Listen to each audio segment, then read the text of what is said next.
the things that happen in these different feast days and how it could uplift us from the things we see our forefathers go through. So it said, behold how good and how pleasant it is. It's supposed to be peaceful. It's supposed to be joyous when we come together in remembrance of these days. Read it again. The book of Psalms, chapter 133 and verse 1. Behold, how good and how pleasant it is for brethren to dwell together in unity. For us to dwell together in unity with the keeping of the commandments and the faith of Christ as our foundation. The scriptures say, behold how good and how pleasant it is when we dwell together in that manner. So from there, let's go to jump over to chapter 145. Let's stay in Psalms. And I want you to start at verse 1. The book of Psalms, chapter 145 and verse 1. I will extol thee, my God, O King, and I will bless thy name forever and ever. Keep going. Verse 2. Every day will I bless thee, Right. and I will praise thy name forever and ever. Right. We'll praise thy name forever and ever. And remembering the works of the Lord and the things that he did, how he showed up for us as a nation. Read. Verse 3.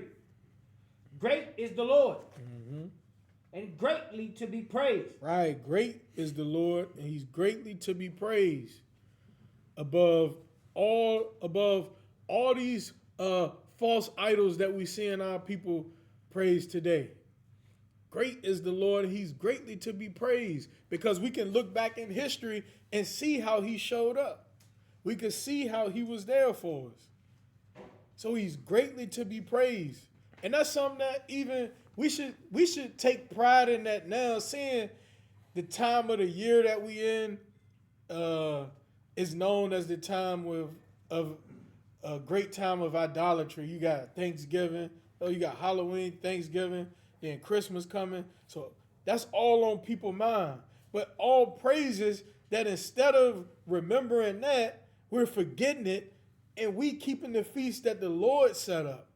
We keeping what he established.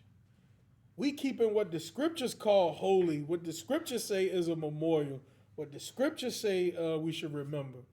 So that's something that's something to give ourselves a pat on the back for, because with all the evil that's going on, you're not a part of it. But instead, you remembering something that has meaning. Let's go to Ecclesiasticus chapter 33.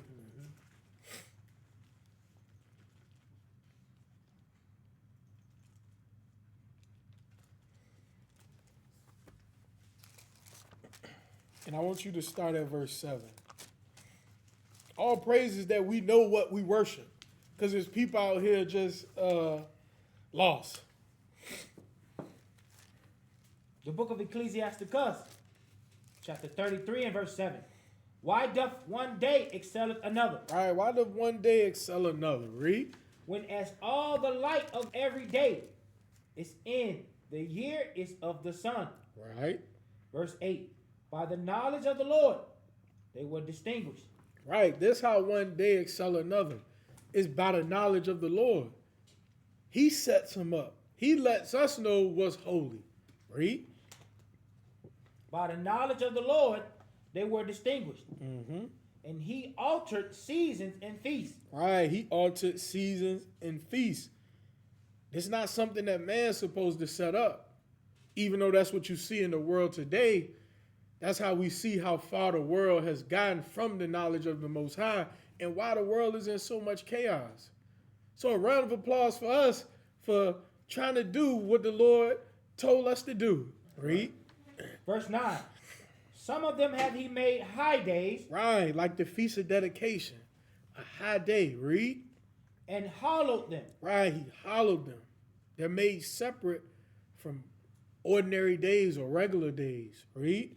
And some of them have he made ordinary days. Right, like December 25th, that's an ordinary day. It's not a day it's not a day that's hallowed by the Lord. It's not a day that's set aside for reverence or as a memorial unto the Most High. But the Feast of Dedication. The 25th day of the 9th month, which starts today, this is a day that we should give reverence.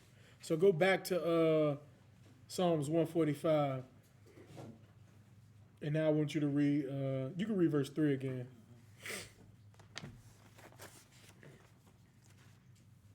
The book of Psalms, chapter 145 and verse 3.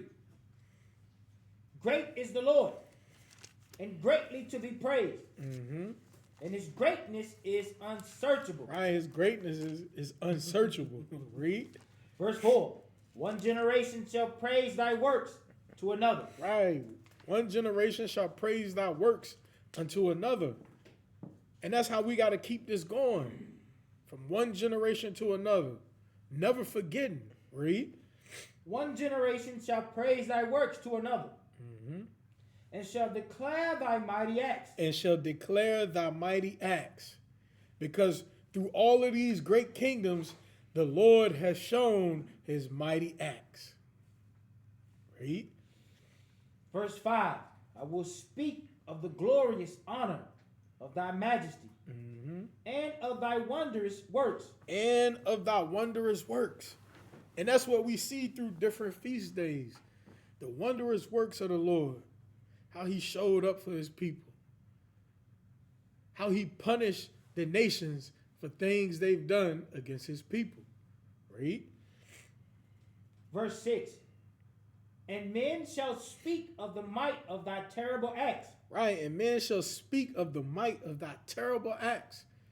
Is no other God that we can speak of in this manner.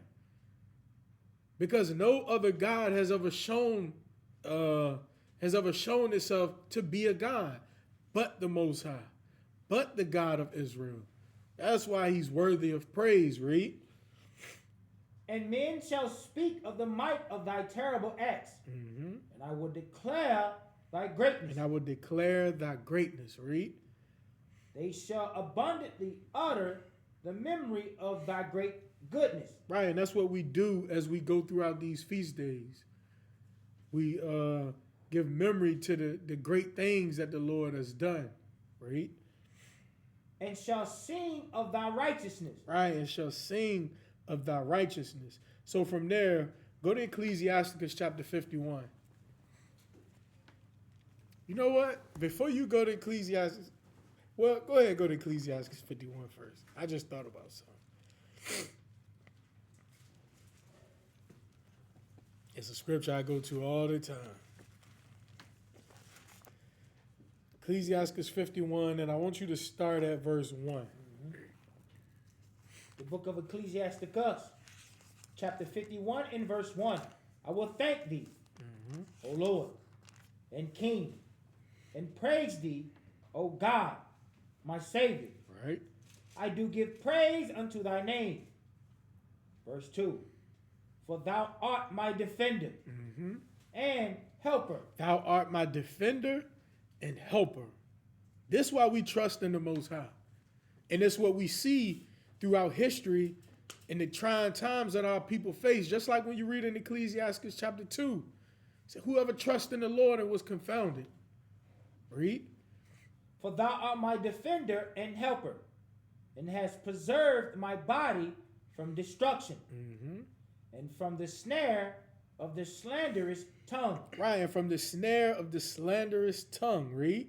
And from the lips that forge lies, and has been mine helper against mine adversaries. And has been my helper against my adversaries. Even when you look at Sirach, even as this is being scribed, understanding the time period that he was in, is under the Ptolemaic Empire. Even the things that Israel faced under them. Read. Verse 3. And has delivered me according to the multitude of thy mercies and greatness of thy name, from the teeth of them that were ready to devour me. Right, from the teeth of them that were ready to devour me. And out of the hands of such as sought after my life. And from the manifold afflictions, which I had. Right, and from the many afflictions that we go through in captivity. Read. Verse 4.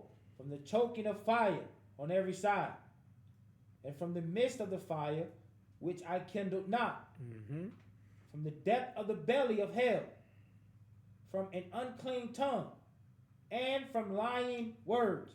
Right. Verse 6. By an accusation to the king from an unrighteous tongue, my soul drew near even unto death. My life was near to hell beneath. Right. He said he went through all these things, but you know who his helper is, read. God compassed me on every side, and there was no man to help me. I looked for the succor of men. Right. He looked for the help of men, read. But there was none. But there was none. Keep reading. Then thought I upon thy mercy, O Lord, and upon thy acts of old. So he said, then I thought upon thy mercy, O Lord, and upon thy acts of old. It's the same way we went over some similar to this we read in one of the songs of Asaph in Psalm 77. And he was showing the same thing. They show you how people use this as a strength. It's what he needed to lift him up and remembering the acts that the Lord did of old and how our people been brought out of situations before and being oppressed and being persecuted by these other nations, by our adversaries. He said, then I thought upon thy mercy, O Lord, and upon thy acts of old. And it's the same for us to do as we go through these feast days, because this should uplift us and give us hope in captivity. Read that verse again. The book of Ecclesiasticus, chapter 51 and verse 8. Then thought I upon thy mercy, O Lord, and upon thy acts of old, how thou deliverest such as wait for thee. See how thou deliverest such as wait for thee. Read. And savest them out of the hands of the enemies. And savest them out of the hands of the enemies. Just like we see as we go throughout the history and the things that lead up to the feast of the dedication. He said, and savest them out of the hands of the enemies. So from there, let's go to 2 Peter chapter 1.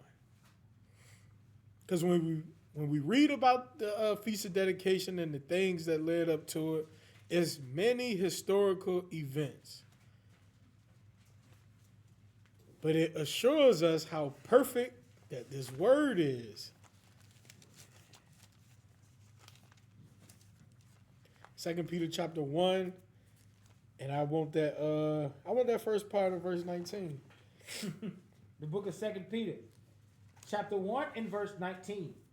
We have also a more sure word of prophecy. Right. We also have a more sure word of prophecy.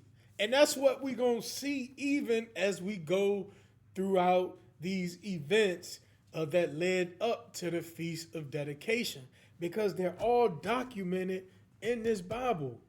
And this Bible says we have a more sure word of prophecy. So this Bible is going to show how accurate it is.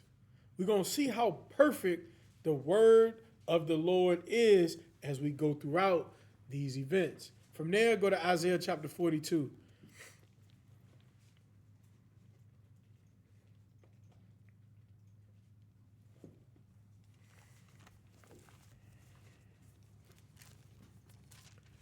Isaiah 42 and verse 9. The book of Isaiah, chapter 42 and verse 9. Behold, the former things are come to pass, and new things do I declare. Right. Former things come to pass, said new things do he declare. Read. And new things do I declare. Before they spring forth, I tell you of them. And before they spring forth, he said, I tell you of them. He prophesied. Let us know, look, these are the things that's going to happen. So we could properly prepare and know how we should move in these times. So, go to 1 Maccabees chapter 1. So who remember what empire do we read about in the book of Maccabees?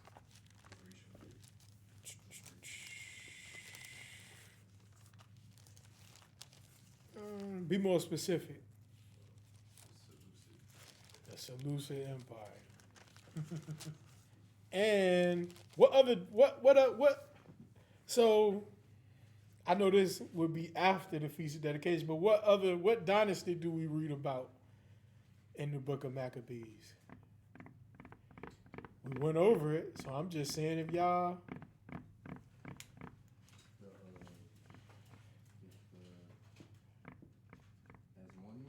There you go. Hasmonean dynasty. When you look at it historically, they say that it started with Simon, but you see what led up to it, Mattathias and Judas Maccabeus. So let's start at verse 1. The book of 1 Maccabees, chapter 1 and verse 1. And it happened. And it happened. Hey, pull up the historical events paper, just so we could see when Alexander had ruled.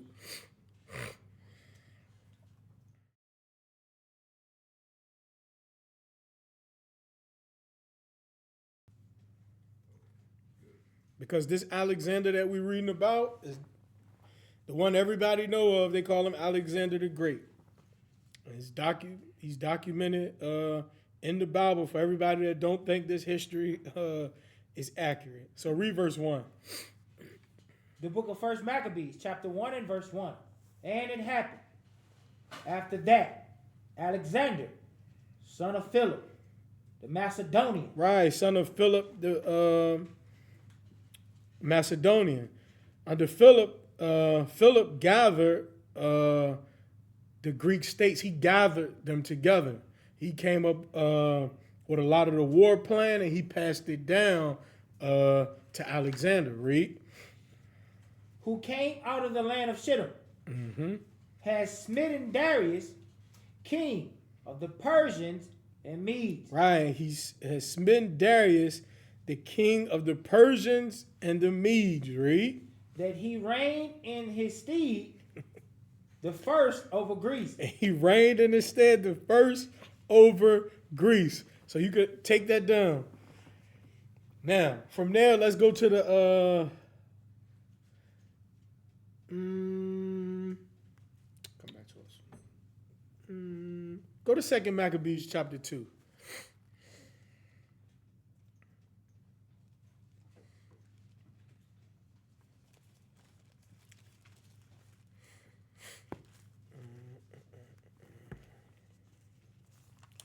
Second Maccabees 2.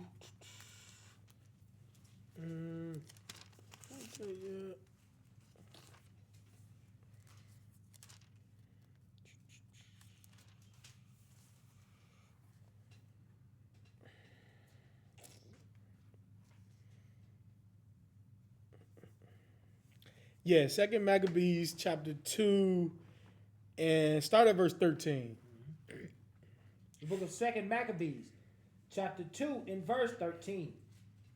The same thing also were reported in the writings and commentaries of Nehemiah, and how he founded a library, gathered together the acts of the kings and the prophets, and of David, right, and the epistles of the kings concerning the holy gifts. Right, looking at how in times past, how even the temple was rebuilt and the temple was dedicated unto the Lord. Even when you look back with Moses, you look back in Solomon. As they scribing this will also they looking back at the history. Jump over to chapter 1 and start at verse 1. The book of 2 Maccabees. The book of 2 Maccabees, chapter 1 and verse 1. The brethren, the Jews that be at Jerusalem and in the land of Judea, wish unto the brethren, the Jews that were throughout Egypt, health and peace. Keep reading. Verse 2. God be gracious unto you, and remember this covenant that he made with Abraham, Isaac, and Jacob, his faithful servants. Keep reading. Verse 3, and give you all an heart to serve him, and to do his will with a good courage, and a willing mind. Right, so they writing a letter to the brethren that are throughout Egypt. Jump to verse 10. Verse 10, and 180 years. Right, so this is after everything that have happened. This is after the Feast of Dedication was declared. This is years after, but it's showing that they're still acknowledging it and preparing to keep it. Read. So it said in the 184th year, which is in the year 124 BC. That's what it is. Read. In the 184th year, the people that were at Jerusalem and in Judea, right, and the council of Judas sent gatherings in health unto Artaboas. So they sent greetings and health to Aristobulus.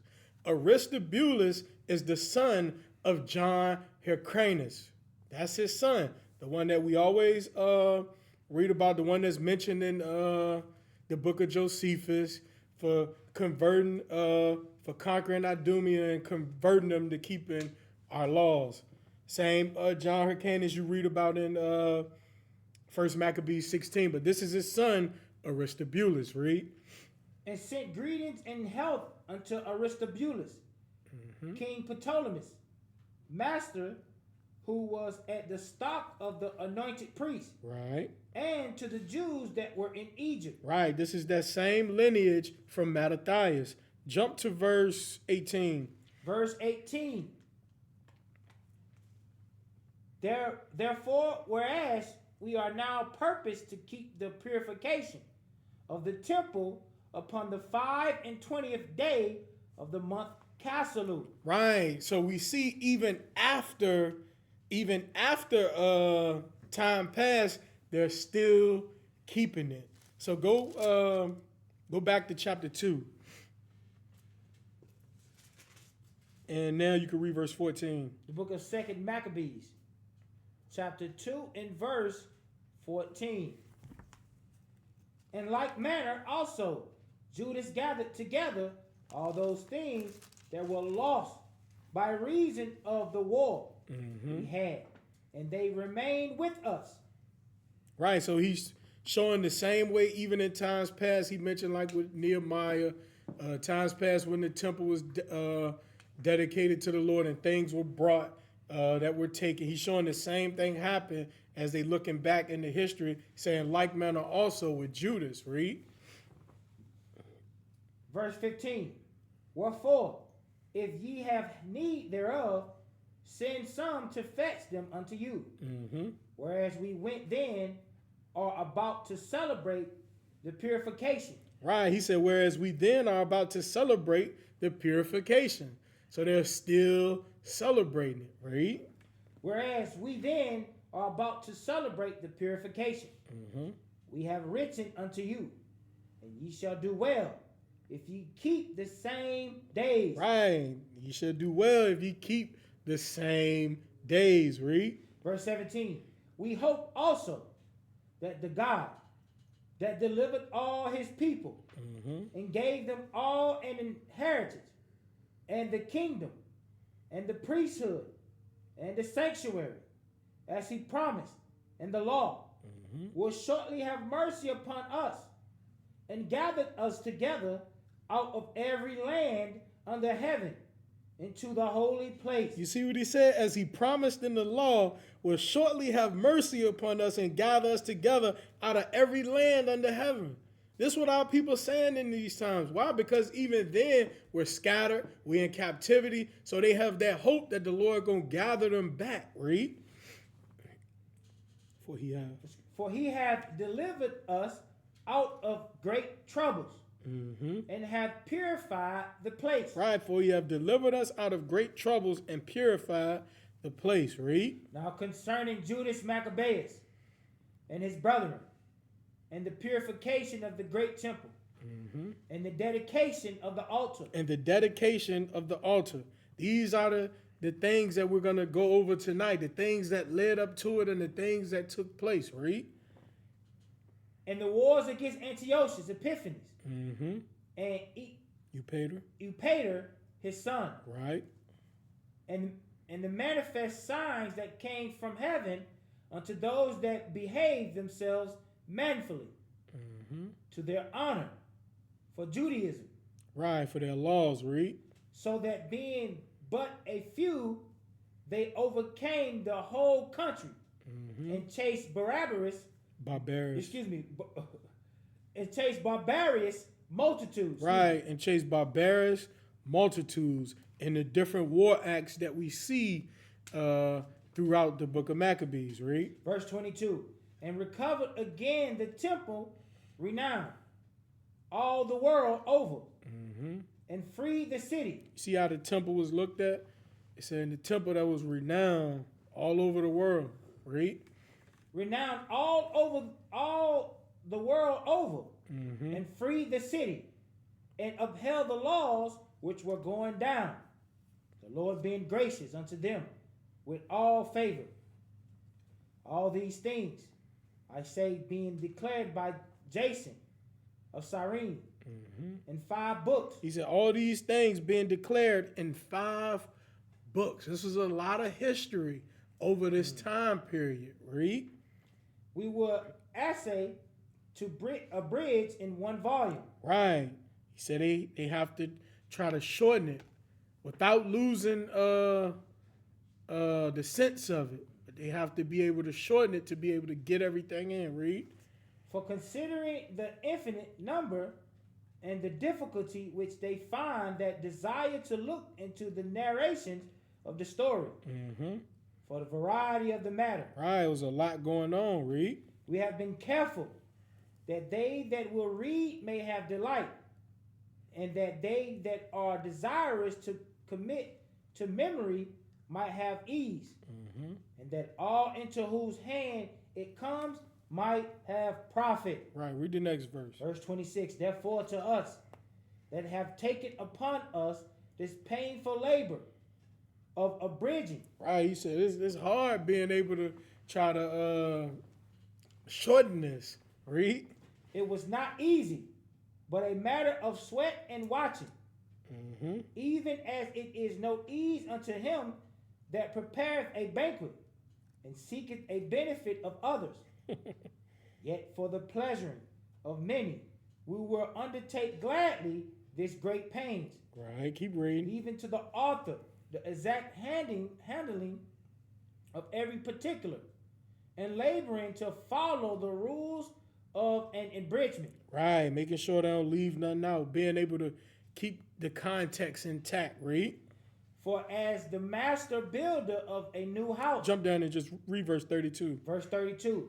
Here then will we begin the story, only adding thus much to that which hath been said, that it is a foolish thing to make a long prologue, and to be short in the story itself. Right.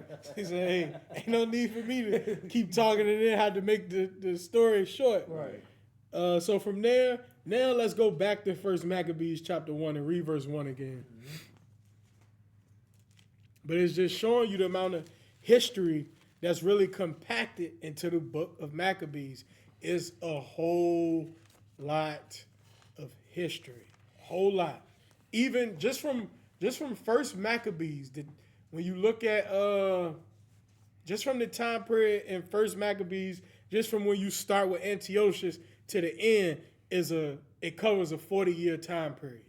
That's not even looking at even though it was shortened a lot when you look at the things pertaining to Alexander and his successors. But all of that history from 323 BC down to like 130 something BC. It's a lot of things that went on in this time. First Maccabees 1:1. The book of First Maccabees, chapter 1 and verse 1. And it happened after that, Alexander, son of Philip, the Macedonian, who came out of the land of Shittim, had smitten Darius, king of the Persians and Medes, that he reigned in his stead the first over Greece. And he reigned in his stead the first over Greece. So let's go to the book of Daniel. Because we read in Isaiah, he said, before these things happen, I tell you of them. And Daniel was in the Babylonian captivity and in the Persian captivity. Daniel, let's start with Daniel chapter 7. You can start at verse 1. The book of Daniel, chapter 7 and verse 1. In the first year of Belshazzar, king of Babylon, Daniel had a dream and a vision of his head upon his bed. And he wrote the dream and told the sum of the matters.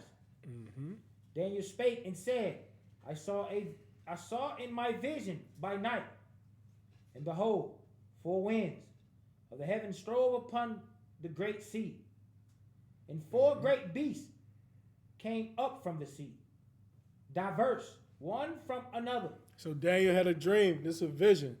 It's a vision that the Most High gave to Daniel. Go to Numbers chapter 12. Numbers chapter 12, and I want you to read verse 6.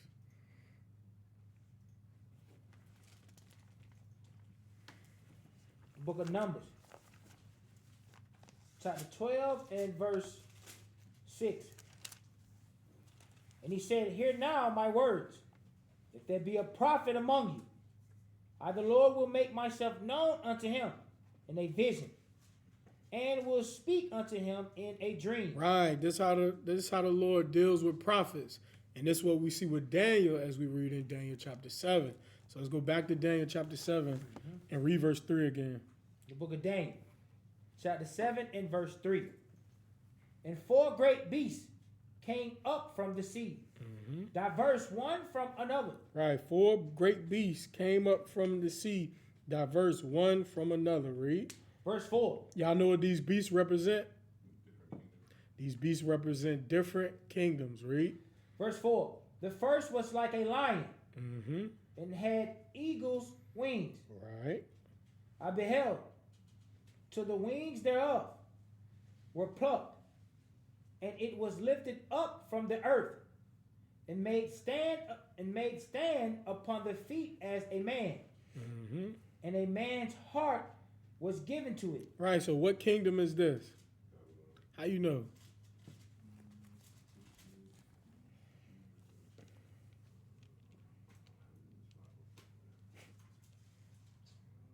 He spoke up too quick.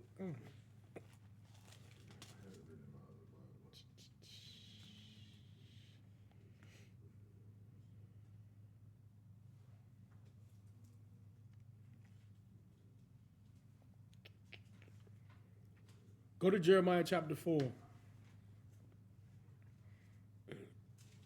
So when you read in Jeremiah prophesying about the Babylonians coming. Jeremiah chapter 4, and I want you to start at verse 7.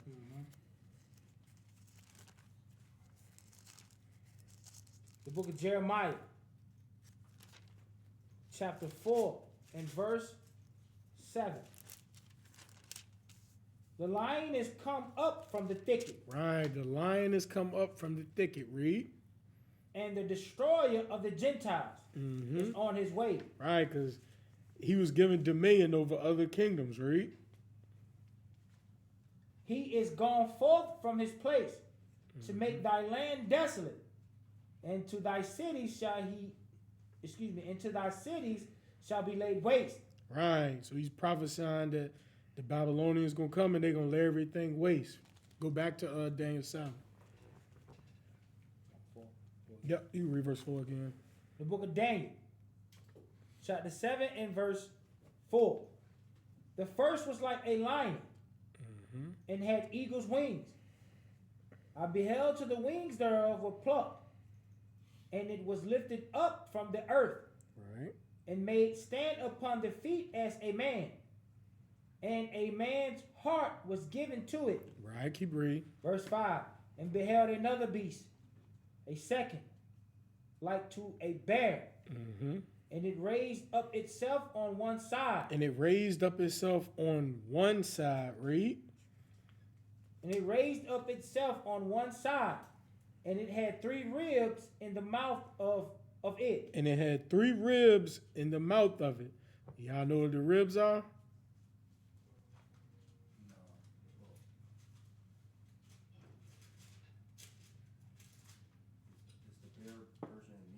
Yep. So what would the ribs represent that's in his mouth? Finish the verse. And it had 3 ribs in his mouth Mm-hmm. of it between the teeth of it. Mm-hmm. And they said thus unto it, Arise, devour much flesh. Arise and devour much flesh. So what would the 3 ribs represent that's in his mouth?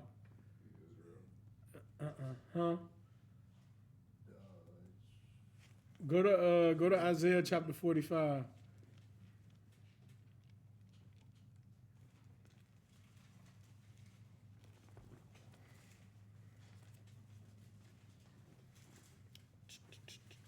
Isaiah chapter 45. And read verse 1 first. The book of Isaiah, chapter 45 and verse 1. Thus said the Lord to his anointed, to Cyrus, whose right hand I have holden, to subdue nations before him. To subdue nations before him. Read. And I will loose the lions of loins. and I will loose the loins of kings, Mm-hmm. to open before him the 2 leaves gate, The 2 levy gates. and the gates shall not be shut. Right. Now read verse 13. Verse 13, I have raised him up in righteousness, and I will direct all his ways. Right. He said, well, I will direct all his ways. Just like we read in Proverbs 21, how the heart of the king is in the hand of the Lord. Read. I will raise him up in righteousness, and I will direct all his ways. Mm-hmm. He shall build my city. Right. And that's what Cyrus did. Cyrus put out a decree that Jerusalem can be built back up. Read. And he shall build my cities, and he shall let go my captives, not for price nor reward, saith the Lord of hosts. Right. Keep reading. Verse 14, thus saith the Lord, the labor of Egypt, and the merchandise of Ethiopia, Mm-hmm. and of the Sabians, Right. men of stature, shall come over unto thee, Right. and they shall be thine. Mm-hmm. They shall come after thee in chains. They shall come over, and they shall fall down unto thee. Right. These are the 3 ribs that's in his mouth that we're reading about in Daniel chapter 7. Read.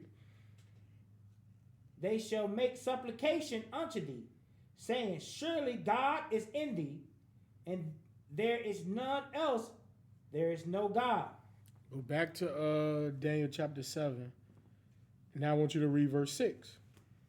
The book of Daniel, chapter 7 and verse 6. After this I beheld, and lo, another, like a lion, like a leopard, which had upon the back of it 4 wings of a fowl. The beast had also 4 heads, The beast also had 4 heads. Read. and dominion was given to it. And it said dominion was given to it. Each kingdom has its power or its time that's given to it to rule. So jump over to Daniel chapter 8. I want you to start at verse 1. Book of Daniel, chapter 8 and verse 1. In the 3rd year of the reign of King Belshazzar, Mm-hmm. a vision appeared unto me, even unto me Daniel, after that which appeared unto me at the first. Right. And I saw in a vision, and it came to pass, when I saw that I was at Shushan, in the palace, which is in the province of Elam, And I saw in a vision, and I was by the river of Uliah. Right, keep reading. Then I lifted up mine eyes and saw, and behold, there stood before the river a ram which had two horns. Now, he got another vision. He said he see a ram. This ram got two horns. This ram represent the Persians and the Medes. Read. Verse 3. That's what the two horns represent. Read. Then I lifted up my eyes and saw, and behold, there stood before the river a ram, which had two horns. Right. And the two horns were high, but one was higher than the other. One was higher than the other. Read. And the higher came up last. Right. The higher came up last. They became stronger, which is talking about the Persians. Read. Verse 4. I saw the ram pushing westward and northward and southward, so that no beast might stand before it. Right. Just like we read in Daniel chapter 7 about the bear, how he said he's going to devour much flesh. It's showing you how powerful their kingdom is when it's showing how they spread. It's them conquering. Read. Neither was there any that could deliver out of his hand. Right. But he did according to his will and became great. He did according to his will and became great. Keep reading. Verse 5. And as I was considering, behold, an he-goat came from the west. Now a goat came. Now he see a goat. Read. A he-goat came from the west on the face of the whole earth and touched not the ground. And the goat had a notable horn between his eyes. Now this goat had a notable horn between his eyes. Now remember what we read in 1 Maccabees chapter 1. Who did we read about? Alexander. We read about Alexander. Who did Alexander smite? He smite the Persians and the Medes. So now Daniel see this vision. This ram represent the Persians and the Medes. This goat represent the Greeks. Said he had a notable horn between his eyes. Keep reading. The book of Daniel, chapter 8 and verse 5. And as I was considering, behold, an he-goat came from the west on the face of the whole earth and touched not the ground. And the goat had a notable horn between his eyes. Right, keep reading. Verse 6. And he came to the ram that had two horns, which I had seen standing before the river, and ran unto him in the fury of his power. And this goat ran unto the ram in the fury of his power. Keeping 1 Maccabees 1:1 in mind. Read. And I saw him come close unto the ram, and he was moved with choler against him, and smote the ram. And he smote the ram. Just like we read in 1 Maccabees 1, how Alexander smote Darius of the Persians and the Medes. Read. And smote the ram and brake his two horns. And he broke those two horns. Read. And there was no power in the ram to stand before him. But he cast him down to the ground and stamped upon him. And there was no power in the ram to stand before him. Read that verse again. The book of Daniel, chapter 8 and verse 7.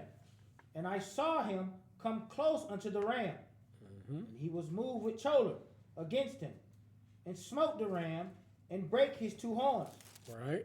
And there was no power in the ram to stand before him. And there was no power in the ram to stand before him.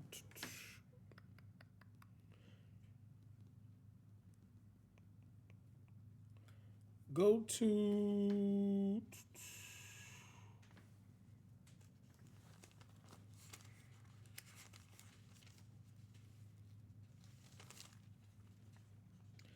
to Daniel chapter 11.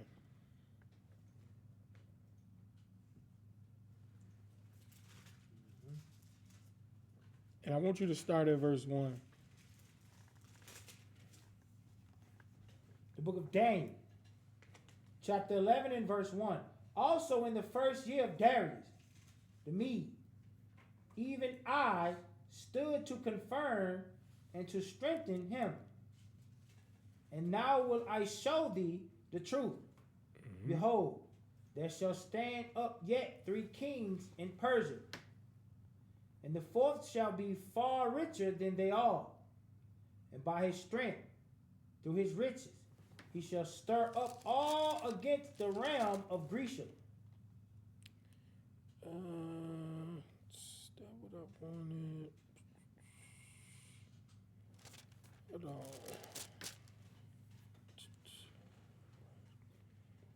Verse 4. Is that what I want?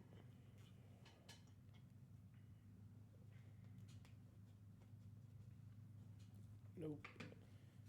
I want the one about what that horn, how that horn was the king. Came up between some. Daniel 8. Let's see here. Oh, there it is. Yeah. Go to Daniel. Well, I'll wait before I read that. Go back to 1 Maccabees chapter 1. 1 Maccabees 1, and now I want you can read verse 1 again. The book of 1 Maccabees, chapter 1 and verse 1. But keep in mind what we just read about with the ram and with the goat, and how the goat had a horn between his eyes, and how he smote the ram and broke the 2 horns. Read verse 1 again. The book of 1 Maccabees, chapter 1 and verse 1. And it happened, after that, Alexander, son of Philip, the Macedonian, who came out of the land of Chittim, had smitten Darius, king of Persia, and Medes. Right? These the kingdoms that we was reading about that Daniel was seeing in his vision. Read. That he reigned in his stead, the first over Greece. Right? Keep reading. Verse 2. And made many wars, and won many strongholds, He made many wars and won many strongholds. Read. and slew the kings of the earth, Right? There was none that could stand before him. Read. and went through to the ends of the earth, and took spoils of many nations, insomuch that the earth was quiet before him. Whereupon he was exalted, Whereupon he was exalted. He conquered a lot quickly. Read. and his heart was lifted up. Verse 4. And he gathered a mighty strong host, Right? and ruled over countries, and nations, and kings, who became tributaries unto him. Right. And they became tributaries unto him. Talking about Alexander and how strong the empire was under him and how quick it spread. Read. Verse 5. And after these things he fell sick, and perceived that he should die. And after these things, he fell sick and perceived that he should die. So go back to Daniel chapter 8.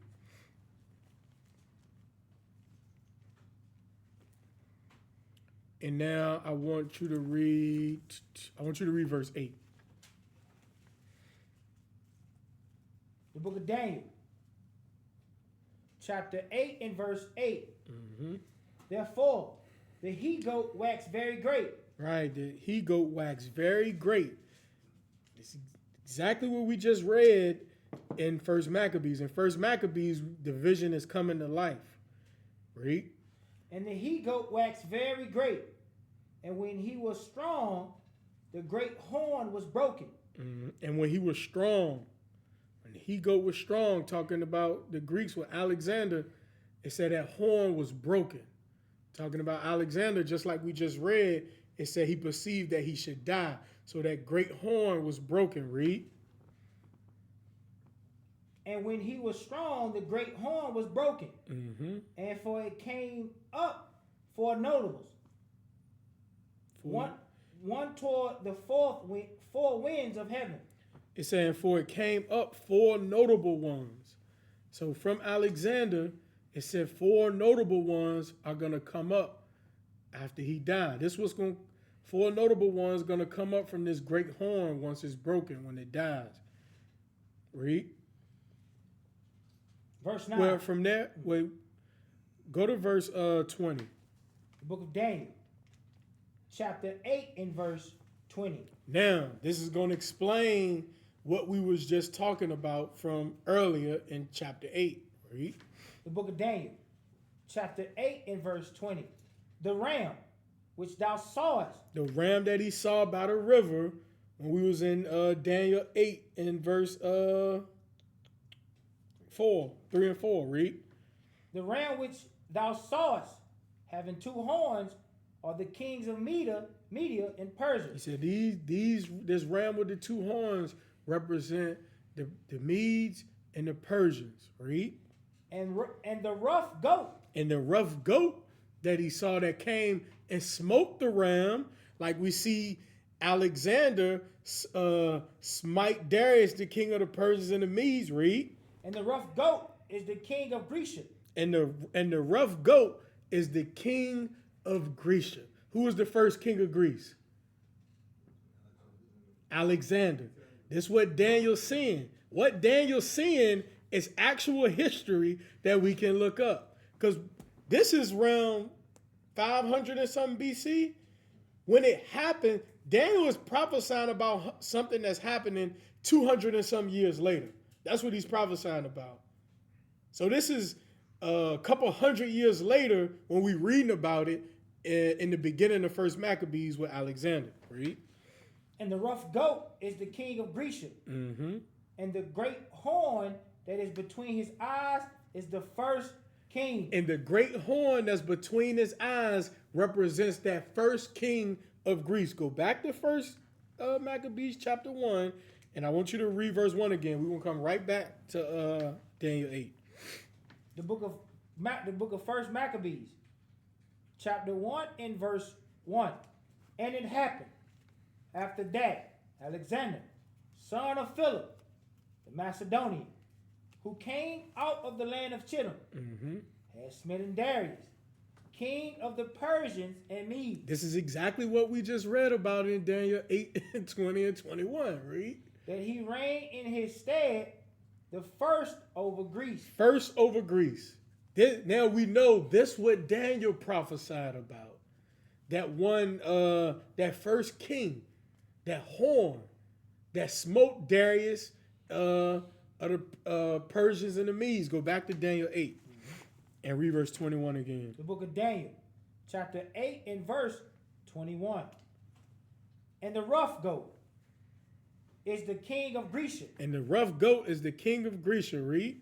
And the great horn that is between his eyes is the first king. And the great horn that we saw in the vision that Daniel had about the goat, in verse 5, it said the goat had a notable horn between his eyes.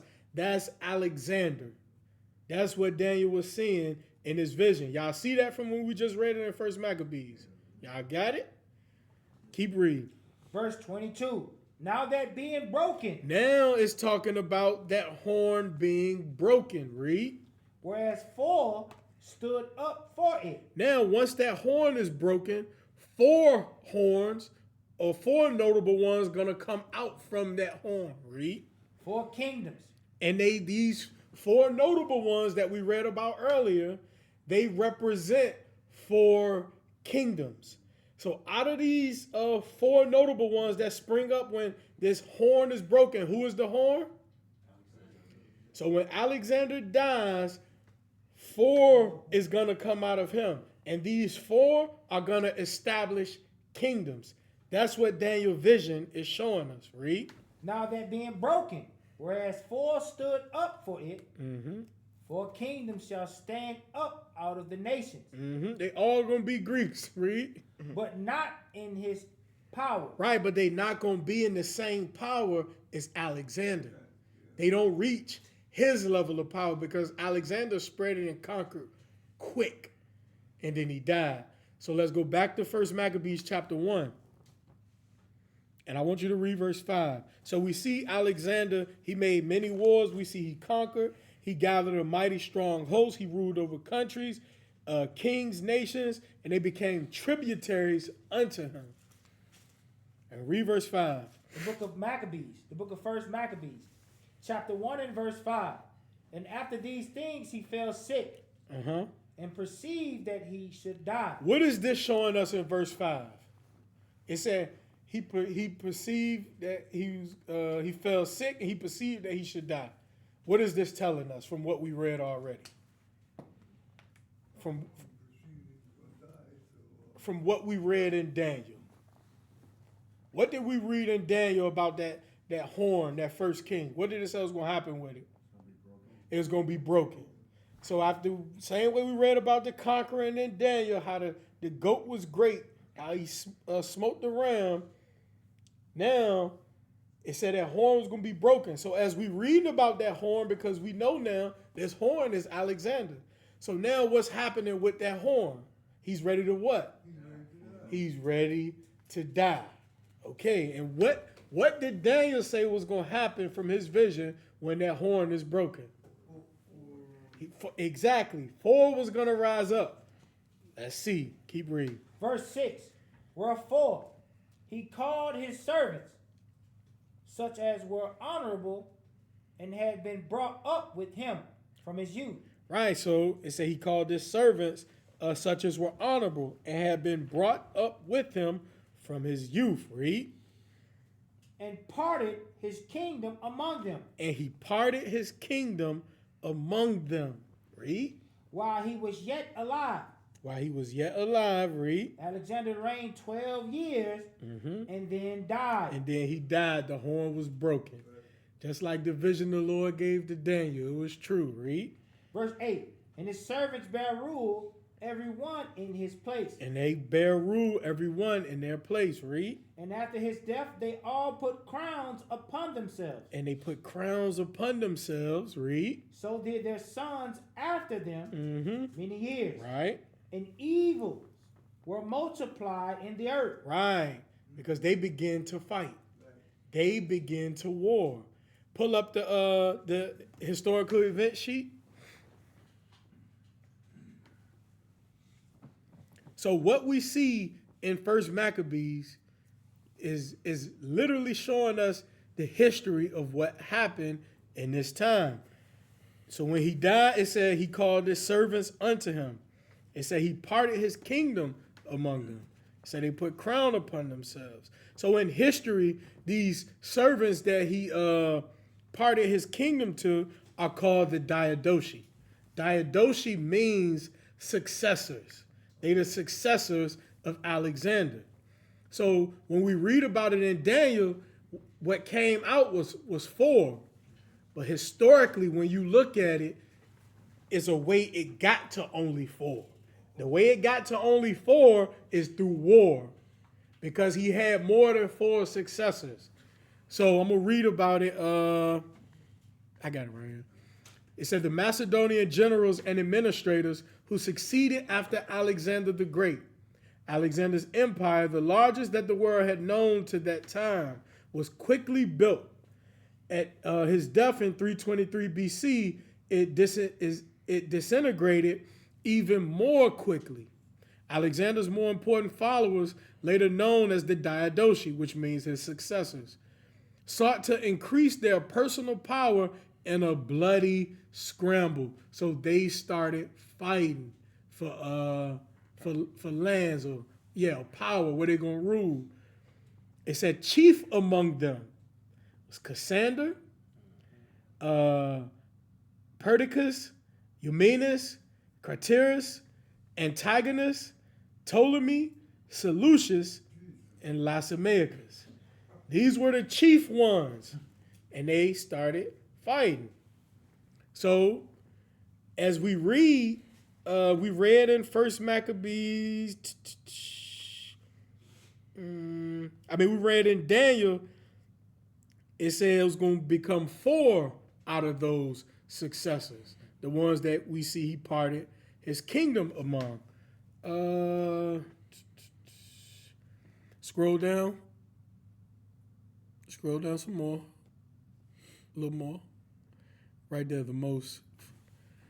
Right, so it says the 4 most prominent Diadochi or successors who emerged with significant power was Ptolemy, Seleucus, Cassander, Lasameacus, and it said with Antigonus the first. So these are the main four: Ptolemy, Seleucus, Cassander, Lasameacus. You had Ptolemy. Pull up that map for me. Right, so you had Ptolemy over Egypt, you had Seleucus over Asia and Syria, Cassander, Macedonia and Greece, Lasameacus, Thrace and Asia Minor, and then Antigonus, he had part of Asia too. But when they started fighting, it was a battle called the Battle of Ipsus in 301 BC. This is where Antigonus got defeated. So the four that came out, the four notable ones that Daniel is speaking about is Ptolemy, Seleucus, Cassander, and Lasameacus. And once Antigonus was defeated, you see Lasameacus get more of Asia Minor. And even through even as you see through time, the Seleucus Empire, it grows. I'm going to put another map up to show it, because the Seleucid Empire even became stronger than the rest of those. But from there, go back to First Maccabees chapter 1 and read verse 9 one more time. The book of First Maccabees, chapter 1 and verse 9. And after his death, they all put crowns upon themselves. So did their sons after them many years. Right, so did their sons after them many years. They began to fight for territory. That's the word I was looking for, the power and the territory. And the ones that came out with power, the four notable ones that Daniel was talking about, this who it was. Make sure y'all write it down so y'all don't forget. And y'all have these packets. So y'all should be making sure y'all know it. Ptolemy, Seleucus, Cassander, and Lasameacus. Antigonus was defeated in the Battle of Ipsus in 301 BC. This is how we got the four notable ones that Daniel was talking about. The four successors, chief successors from Alexander. So go back to Daniel chapter 8.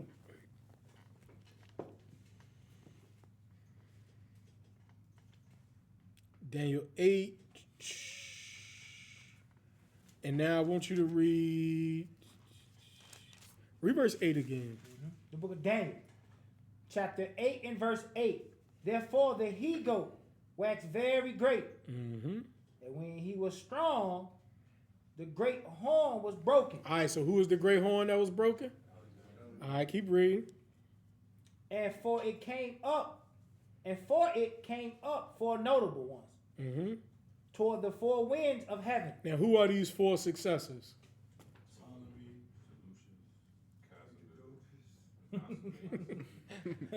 Right, I just want to make Hold on.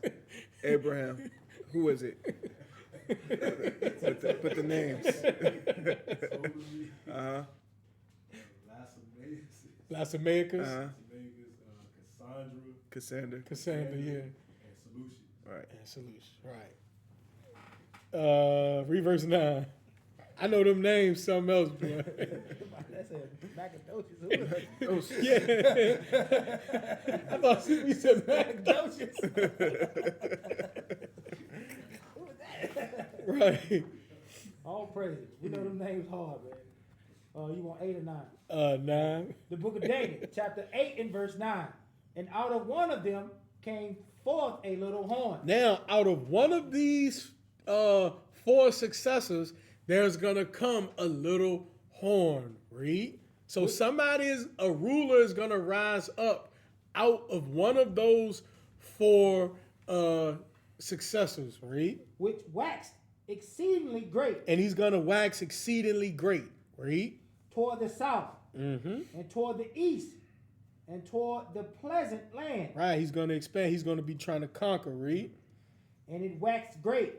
even to the host of heaven. And it cast down some of the host and of the stars. All right, before we go that far, let's go back to First Maccabees chapter 1. So it said a little horn gonna rise up out of one of these four successors. So read verse 9 again. First Maccabees chapter 1. The book of First Maccabees, chapter 1 and verse 9. And after his death, they all put crowns upon themselves. So did their sons after them Right. many years. Right. So did their sons after them many years, especially when you look at the Ptolemaic Empire and when you look at the Seleucid Empire. It's a whole lot of Ptolemies. When you look through history, it's a lot of them. You might get to like Ptolemy the 13th. Well, it's the same way with the Seleucids. You might get to Seleucus the 13th, 14th. It's a lot of them throughout time. Read. And evils were multiplied in the earth. Verse 10. And there came out of them a wicked root. Well, remember what we just read in Daniel. What did he say? He said a little horn was going to come out one of them, and he's going to wax great. Keep reading. And there came out of them a wicked root, Antiochus, surnamed Epiphanes. So what is this showing us about Antiochus? He's that little horn that was spoken of in Daniel. So Daniel says he's going to come out one of them. The scripture's going to let us know which one he come out of. That's what's so special about how this is written. The Bible going to identify which one, even though we could look it up historically and see, which one. But from what we read, we're going to already be able to figure that out. Read.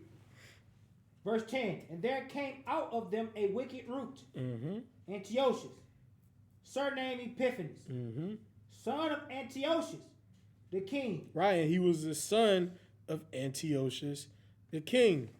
Keep reading. Who had been in hostage at Rome. And it said he had been hostage at Rome. Keep reading. And reigned in the 137th year of the kingdom of the Greeks. Right, but now when we see this in the book of Maccabees, this is a identifier. This is a point where we can now track the time. So it says Antiochus, and this Antiochus is Antiochus the fourth. Antiochus Epiphanes is Antiochus the fourth. It says he had been hostage at Rome, and he reigned in the 137th year of the kingdom of the Greeks. Now, this 137th year of the kingdom of the Greeks, this is 175 BC. But pull back up the historical event sheet. And I want you to go down to year 137. Right there. So year 137. It said Antiochus the fourth, Seleucid dynasty. That's which one he come out of. But we still gonna let the Bible prove to us which one he come out of. He come out of the Seleucid dynasty. See his reign. We just read about it, First Maccabees 1. But it says he was held. We read about how he was hostage at Rome. He was held there until 175 BC when his brother, Seleucus IV, you read about this Seleucus in 2 Maccabees chapter 2, when he sent a collector to Judea to try to collect for taxes, try to get some money out the temple. But Seleucus IV did that. This is Antiochus' brother.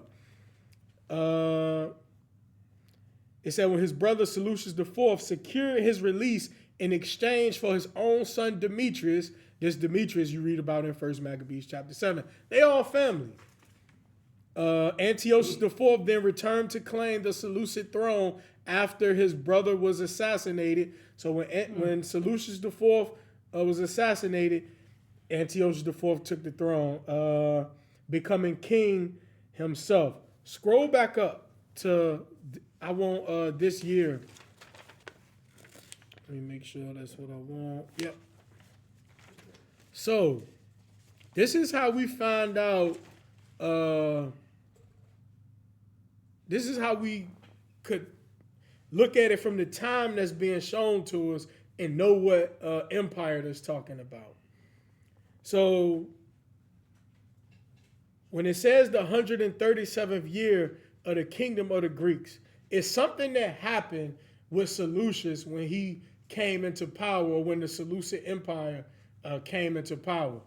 It said the year 312 BC marks the beginning of the Seleucid era, a dating system established by Seleucus I Nicator, a general of Alexander the Great. We just read about all that in Daniel, but historically you could read this exact same stuff. After he recaptured Babylon, founding the powerful Seleucid Empire that dominated much of Western Asia for centuries. This era served as the primary calendar in Hellenistic kingdoms, referencing autumn of 312 BC as year 1.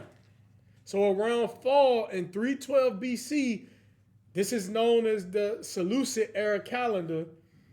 Seleucus said, this is year 1. This is what Seleucus did. He said, this is year 1, and was significant for historical and religious texts in the region. So this is what I want y'all to do. So Seleucus said that was year 1. In 312 BC, he said it was year 1.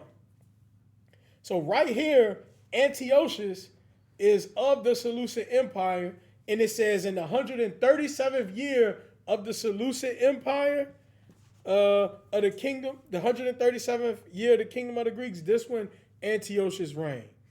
So from that 312 BC, which was year 1 of the Seleucid Empire, if you subtract 137 from it, tell me what you get. You get what? 175. Who started reigning in 175 BC? You see how perfect that is? You see how perfect that is?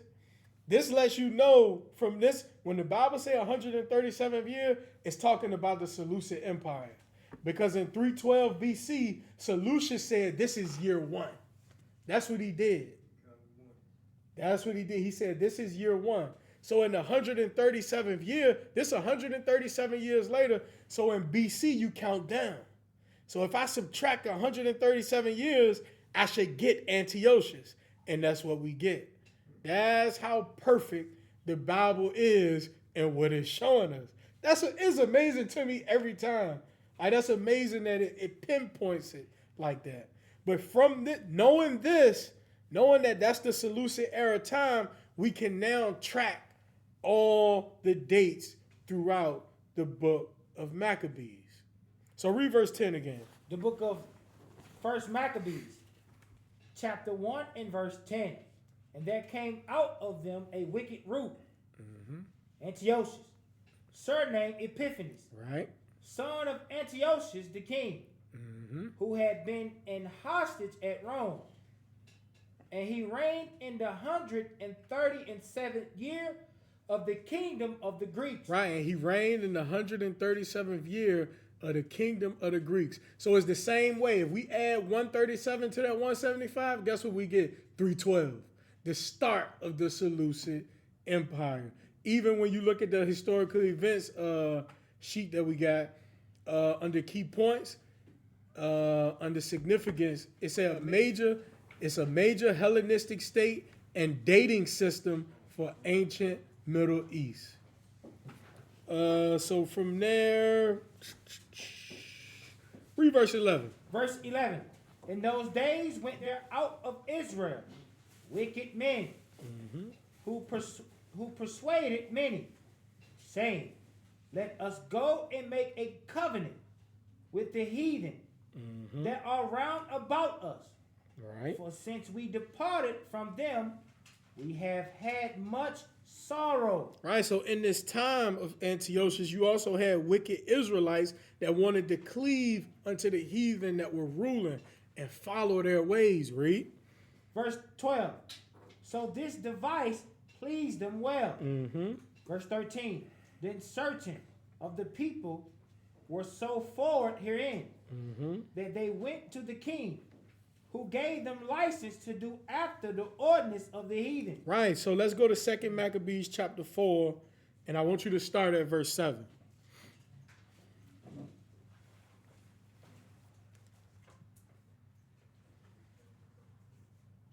The book of 2 Maccabees, chapter 4 and verse 7. But after the death of Seleucus, when Antiochus, called Epiphanes, took the kingdom, Jason, the brother of Onias, labored underhanded to be high priest. Right, and this is what you see from a lot of the high priests at this time, even reading earlier in 2 Maccabees chapter 3. You see these wicked priests trying to do things to appease the ruler to find favor with him. Same thing you see right here with Jason. But this what we just read about, this what it was mentioning in 1 Maccabees chapter 1, verse 11 through 13. How you had wicked men that tried to go after the way of the heathen. Read. The book of 2 Maccabees, chapter 4 and verse 8. Promising unto the king by intercession 360 talents of silver, and of another revenue 80 talents. Right, trying to get a king money. Read. Verse 9. Besides this, he promised to assign 150 more, if he might have license to set him up a place for exercise and for the training up of youth in the fashion of the heathen. Right, just like we read in 1 Maccabees 1. Read. And to write them of Jerusalem by the name of Antiochus. Right, and to write them of the Jerusalem by the name of Antiochus. Read. Verse 10. Which when the king had granted, and he had gotten into his hand the rule, he forthwith brought his own nation to the Greekish fashion. Right, he bringing those Greekish ways to his own people. Jump down to verse 12. Verse 12.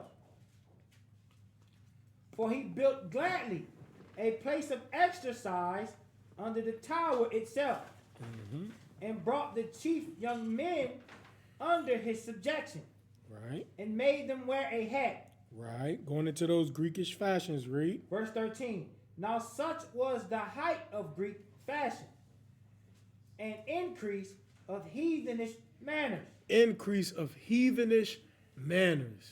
You know that's all type of whoredom and idolatry. Read. Through the exceeding profaneness of Jason, that ungodly wretch, Right, and no high priest, right, seeking after the way of the heathen and giving it to your people. Read. that the priest had no courage to serve anymore. So this what happened. The priests had no courage to serve at the altar no more, to do those priestly things and serving the Most High. Read. That the priest had no courage to serve anymore at the altar, but despising the temple Right, despising the temple. and neglecting the sacrifices, hasten to be partakers of the unlawful allowance. Right, and it's the same thing that has happened to our people today. They don't serving the Lord, not something they desire to do, but they hasten to be partakers of the ways of this world. You look at how people train their kids up to be sports players now. They want to put a ball in their hand before they could walk. But it's the same way you see with our people here, not having that desire no more to do the things and serving the Most High, but hasten to follow after the Greekish manner. Read.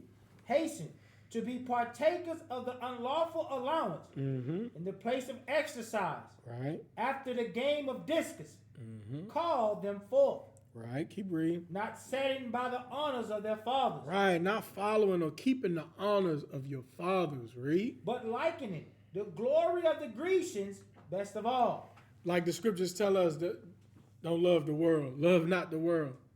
But this what they was doing, liking the ways of the Grecians more, read. By reason whereof sore calamity came upon them. Mm-hmm. For they had them to be their enemies and avengers, Right.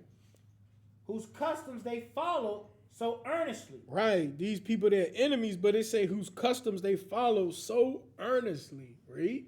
And unto whom they desired to be like in all things. And they desire to be like them in all things, read. Verse 17. For it is not a light thing to do wickedly against the laws of God. Right, but this is what we always got to be reminded about. It's not a light thing to do wickedly against the Lord. That is not a light thing. The Lord not nothing to play with. And it's crazy because people have certain sayings like they say today. Y'all, you might have seen them put it on social media. They be like, play with God, don't play with me. I'll be like, what? What? But the scripture says not a light thing. That's not a light thing to say against the Lord. It's not a light thing to do wickedly against him. You know how much of a blasphemous statement that is? Exactly. Play with God, don't play with me. So you trying to say that you more powerful than God? Exactly. God be like, I kill both of y'all. Right. Right. You wake up leg big, one leg big, one leg small. You don't know why your leg keep growing. You talking about playing with God. Man. Keep reading. The book of 2 Maccabees, chapter 4 and verse 17. For it's not a light thing to do wickedly against the laws of God, but the time following shall declare these things. Right, but the time following shall declare these things, read. Verse 18.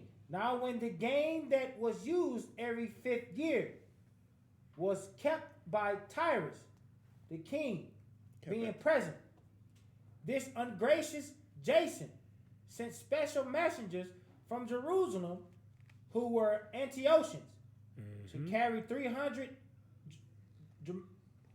drachms of silver to the sacrifice of Hercules, which even the bearers thereof thought fit not to bestow upon the sacrifice, because it was not convenient, but to be reserved for other charges. Right, so Jason, he trying to send money to Antiochus for the sacrifice of their idols. Jump down to verse 23. The book of 2 Maccabees, chapter 4 and verse 23. 3 years afterward, Jason sent Melinius, aforesaid Simon's brother, to bear the money unto the king and to put him in mind of certain necessary matters. Right, this Simon you read about in 2 Maccabees 3. Right. Verse 24. But being brought to the presence of the king, when he had magnified him for the glorious appearance of his power, got the priesthood to him, offering more than Jason by 300 talents of silver. So remember we read in verse 7, it said, but after the death of Seleucus, this Seleucus the fourth, Antiochus' brother. It said, but after the death of Seleucus, when Antiochus called Epiphanes, took the kingdom, Jason, the brother of Onias, labored underhand to be high priest. So the same way he tried to deceive to become high priest, now this happening to him. Somebody doing some underhand to him. This how wicked they were. This how they was everybody trying to become high priest, but it was the wickedness they were doing to try to get it. Got out wicked. Right. So read verse 24 again. The book of 2 Maccabees, chapter 4 and verse 24. But he being brought to the presence of the king, when he had magnified him for the glorious appearance of his power, got the priesthood to himself. So now Menelaus stole it from Jason. He got the priesthood to himself, read. Offering more than Jason by 300 talents of silver. Right, so he offered more than Jason. Jump to verse 26. Verse 26. Then Jason, who had undermined his own brother, being undermined by another, So Jason undermined his own brother, Onias.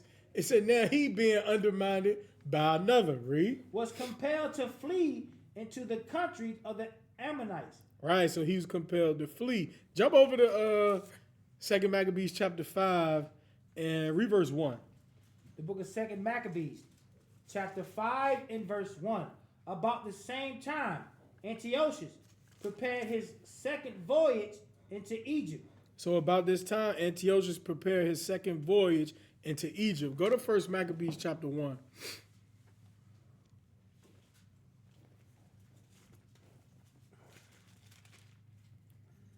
First Maccabees 1, I want you to start at verse 16. The book of 1 Maccabees, chapter 1 and verse 16.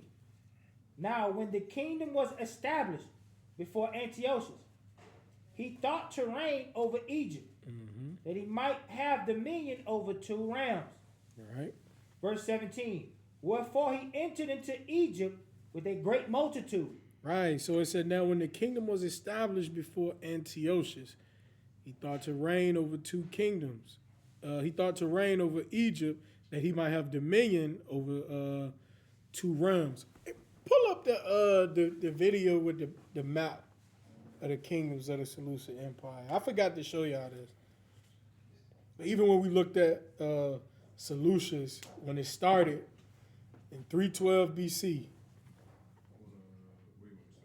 started at the beginning, started at 312.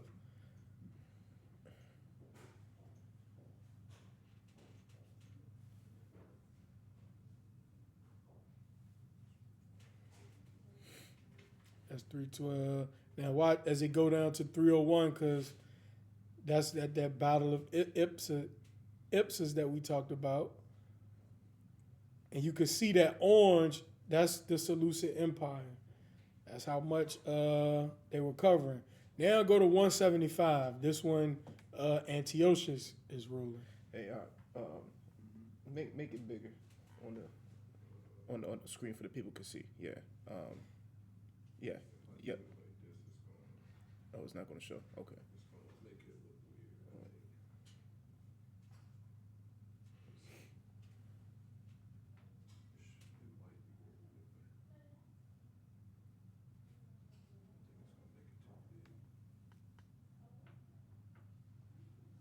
Take it down to 175. Okay. Yeah, that's too big. These battles got some crazy names, boy. And even if you take it back to 301, you will see it'll show you the battle of Ipsus that we read about on the paper that happened. 175. So that's the realm of the Seleucid Empire at the time when Antiochus is ruling. 312. This 175. Seleucus was 312. Seleucus the first. Okay. You go back to read verse 17 again. I mean, you can read verse 17 though. The book of 1 Maccabees, chapter 1 and verse 17.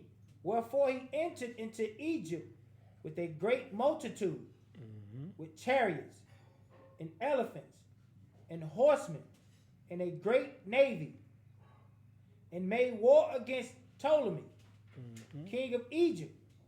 But Ptolemy was afraid of him and fled, and many were wounded to death. Right. Verse 19. Thus they got the strong cities in the land of Egypt, and he took the spoils thereof. Right. So he did get some strong cities, but he did not take over Egypt. Read. Verse 19. No, excuse me, verse 20. And That's it. That's all I want right now. Go back to 2 Maccabees chapter 5, and now I want you to read verse 5.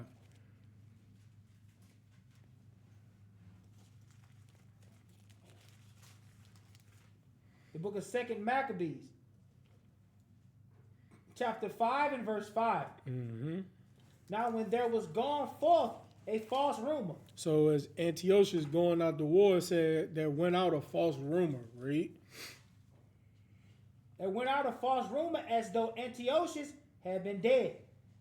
Jason took at the least 1,000 men and suddenly made an assault upon the city. So Jason took 1,000 men, this wicked Jason, and he went to assault the city, to assault his own people. Read.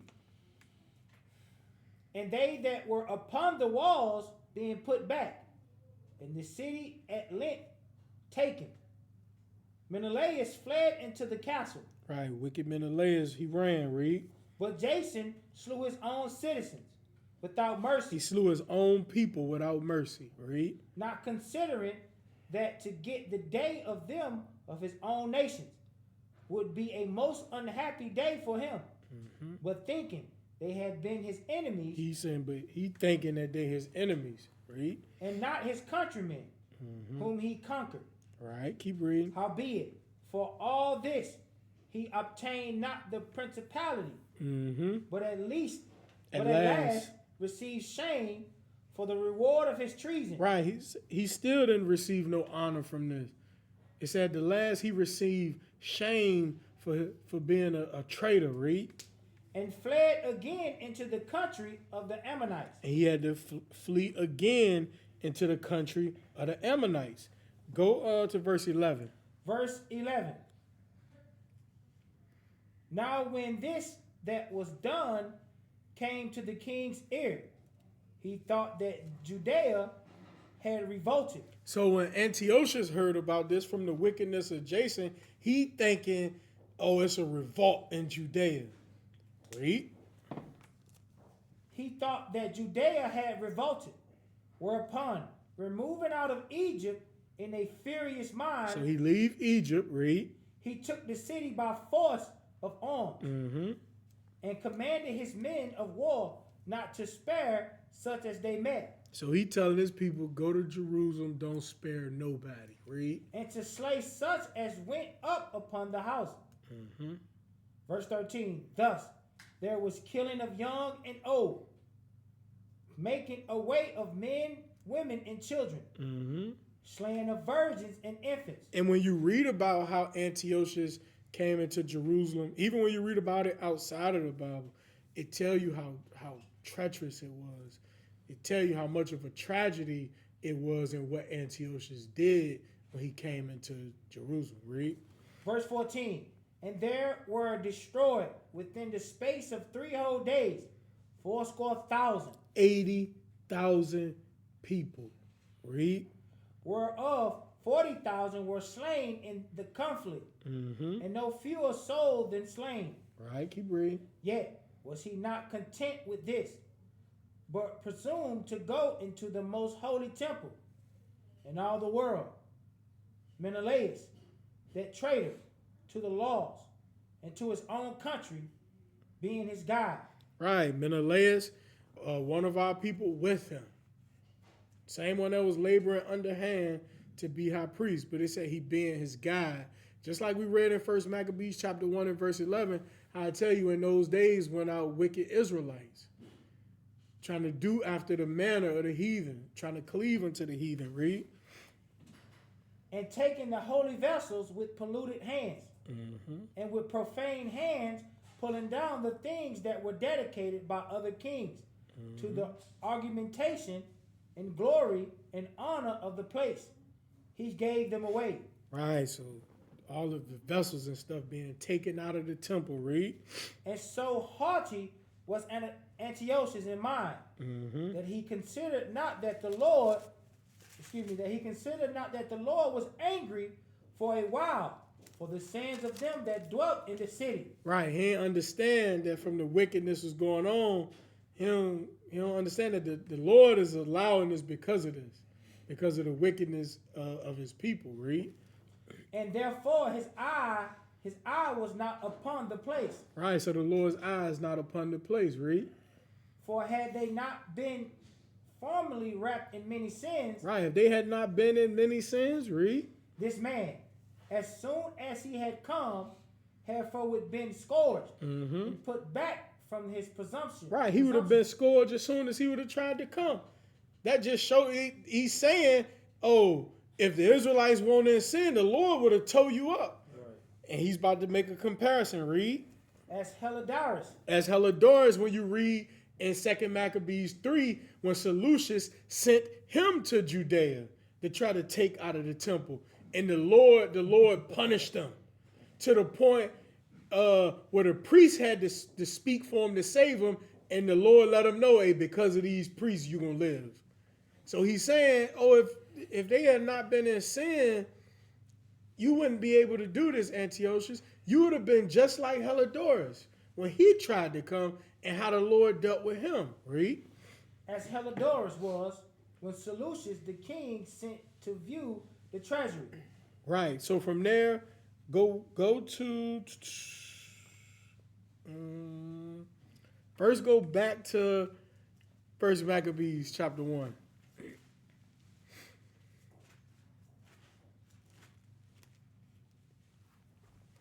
And now I want you to read verse 20. The book of 1 Maccabees, chapter 1 and verse 20. And after that, Antiochus had smitten Egypt. He returned again in the 143rd year. He returned, it said he returned in the 143rd year. Read. And went up against Israel and Jerusalem with a great multitude. Why did he go up against Jerusalem with a great multitude? Right, because of what we just read from 2 Maccabees chapter 5. But it says in the 143rd year. So, remember, he started reigning in what? The 137th year, which is 175 BC. Now we're in the 143rd year. This is now 169 BC. So this is what marks, and this is the time period where Antiochus came against Jerusalem. Write this down because we're going to mention this later. He came against Jerusalem in 169 BC. That's when it started, in 169 BC. Let's go back to Daniel chapter 8.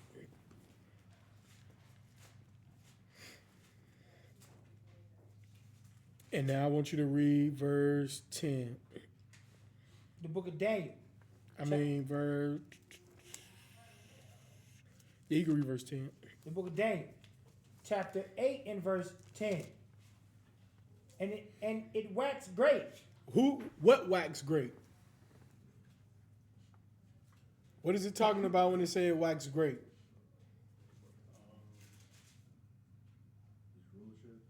Who rulership?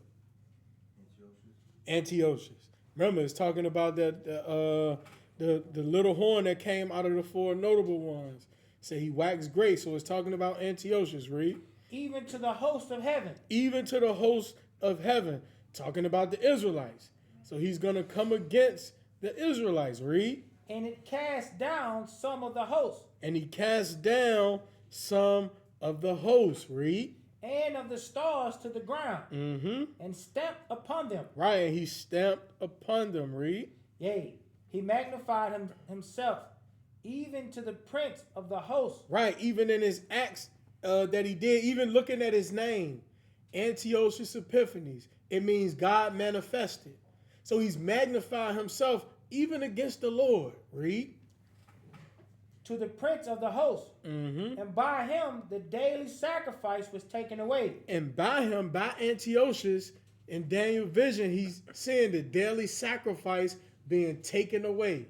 He's stamping the host, he's taking away the daily sacrifice. Read. And the place of his sanctuary was cast down. And the place of his sanctuary was cast down. Read. Verse 12.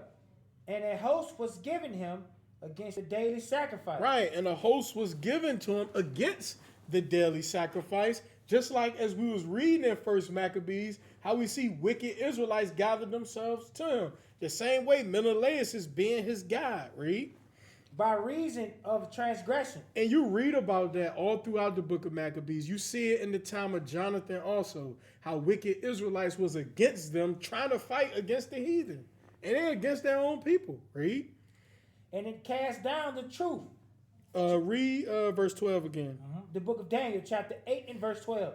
And an host was given him against the daily sacrifice by the reason of transgression. By reason of transgression, read. And it cast down the truth to the ground.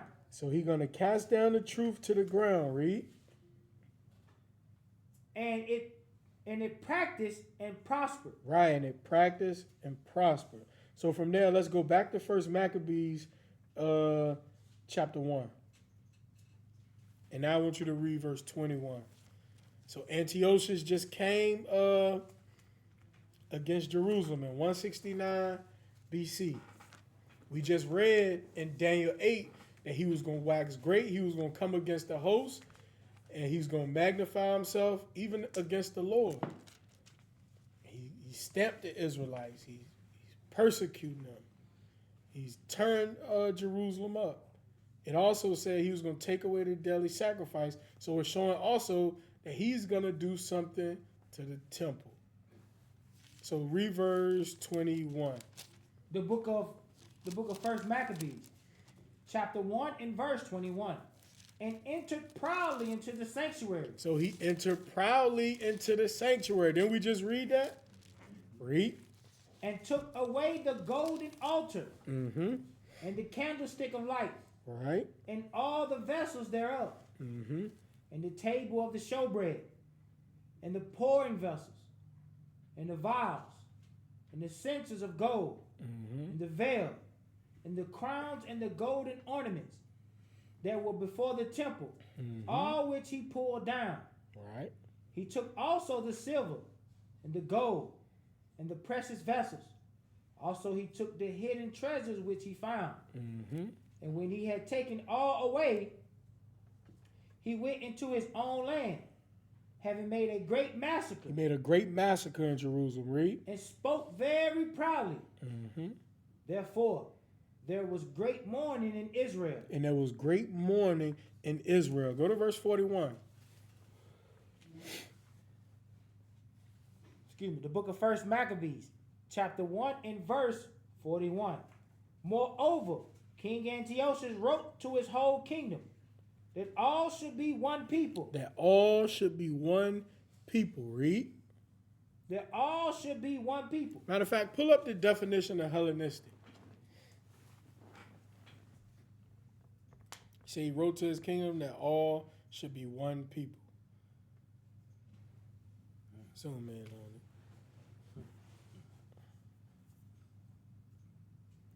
So it says, relating to Greek history, language, and culture from the death of Alexander the Great to the defeat of Cleopatra and Mark Antony by Octavian in 31 BC. It's showing basically this is how the Greek customs, they spread over this time. But as we read, we see how they spread. It's by force. Right. That's how we read about earlier, Hellenistic kingdom. They pushing their customs everywhere. Same way we see that he's doing right here. This is what happened with many Israelites. Even while we get into the New Testament, you see they're called Greeks because the way of the Greeks was forced on them. Read verse 41 again. The book of 1 Maccabees, chapter 1 and verse 41. Moreover, King Antiochus wrote to his whole kingdom that all should be one people, Right. and everyone should lead his laws. And everyone should leave his laws. Read. So all the heathen agreed according to the commandment of the king.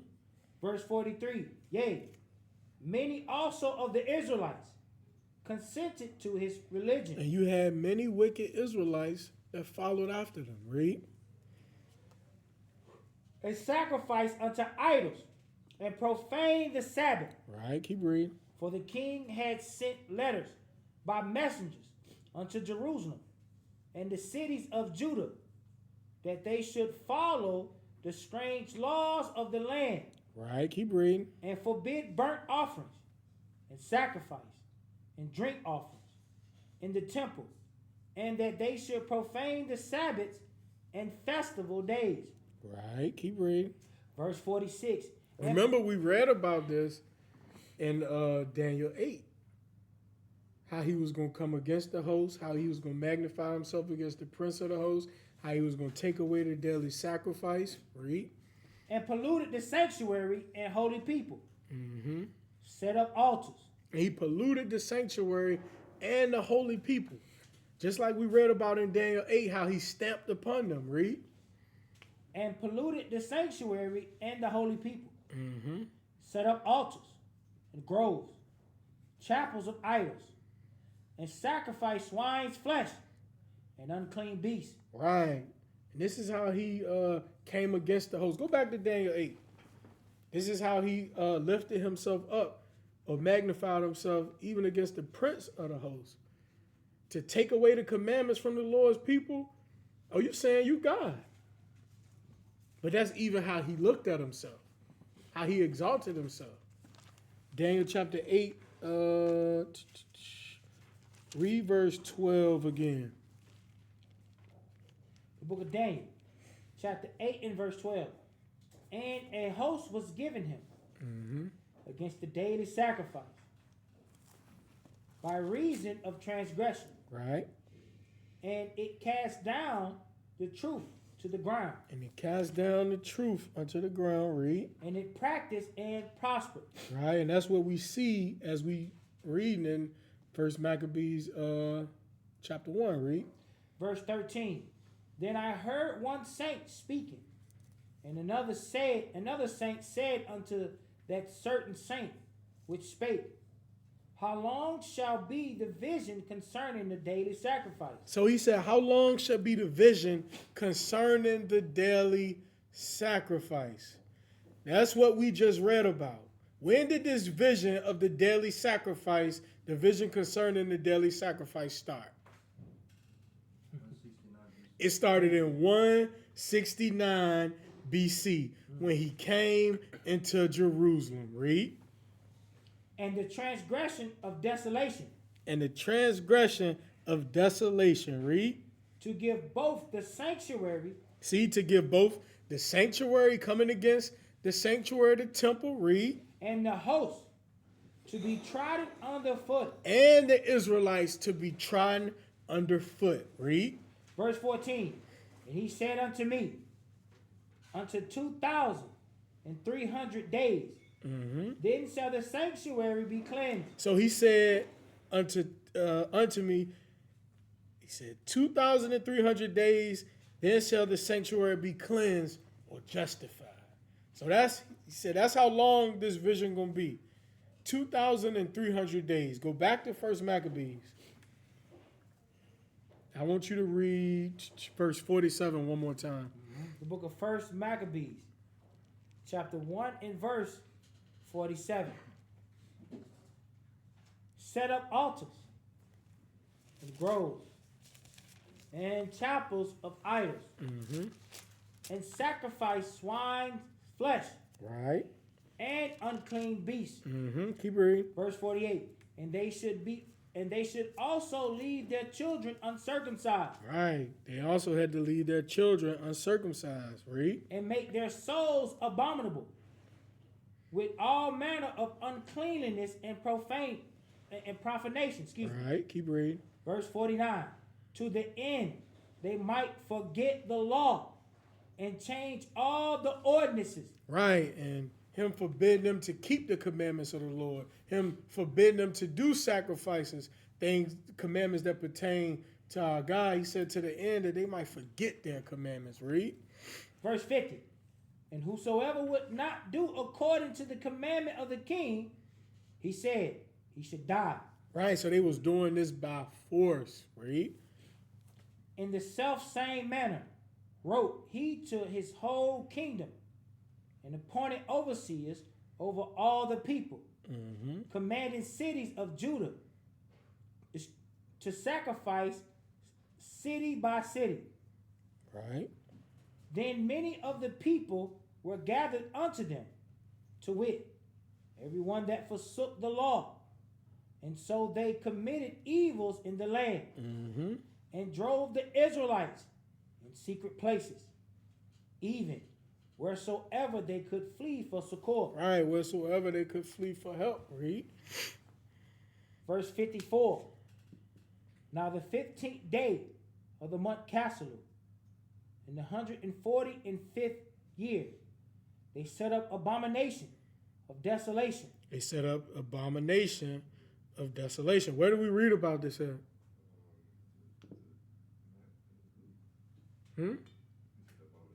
Yeah, where do we read about this at? Yep, go back to Daniel 8 real quick.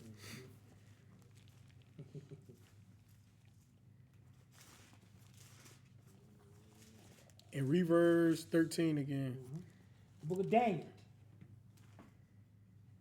The book of Daniel, chapter 8 and verse 13.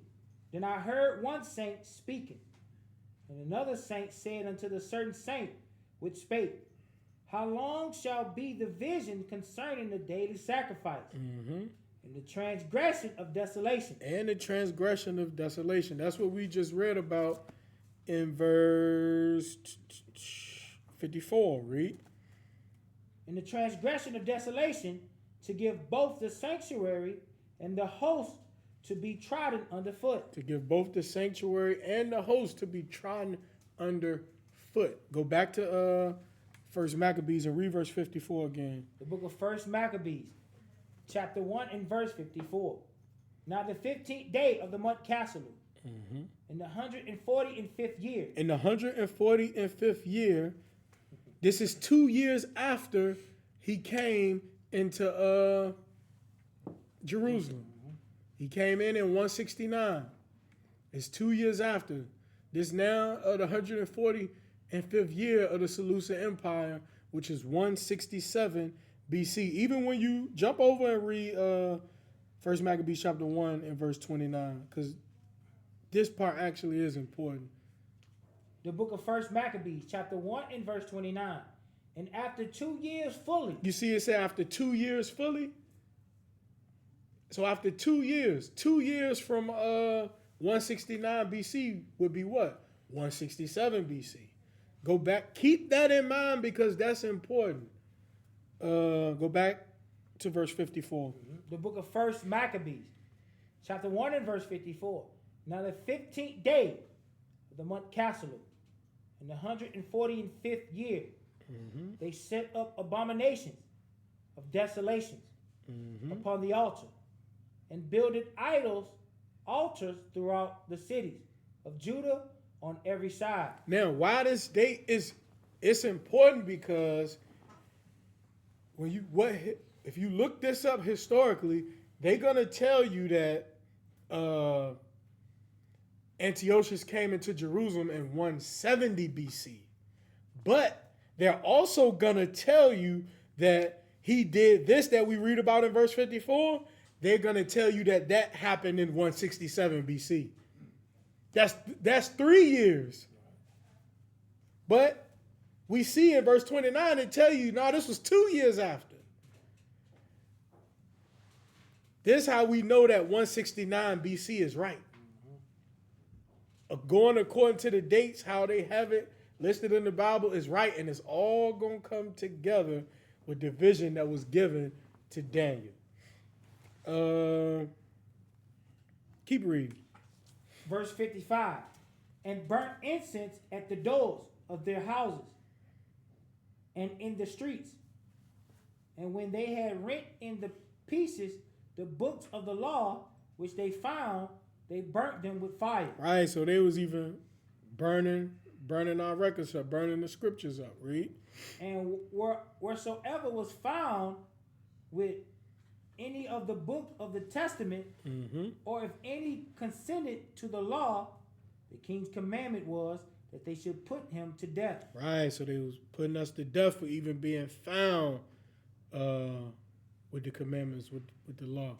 Just like our people in times of slavery here, how they dealt with the slaves. How you be put to death for reading the Bible. Read. Verse 58. Thus did they, by their authority unto the Israelites, every month, to as many as were found in the cities. Now the 25th day of the month, they did sacrifice upon the idol altar, which was upon the altar of God.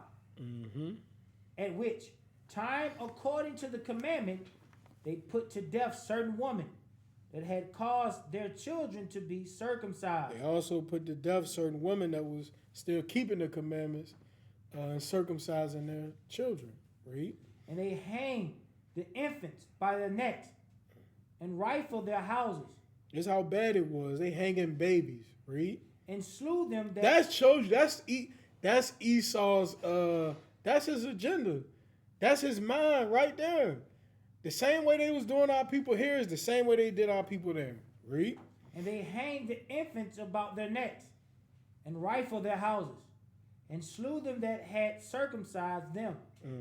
Howbeit, many in Israel were fully resolved and conformed into themselves not to eat any unclean thing. Right, not to break the commandments. Read. Wherefore they chose rather to die, that they might not be defiled with meats, and that they might not profane the holy covenant. Right. So then they died.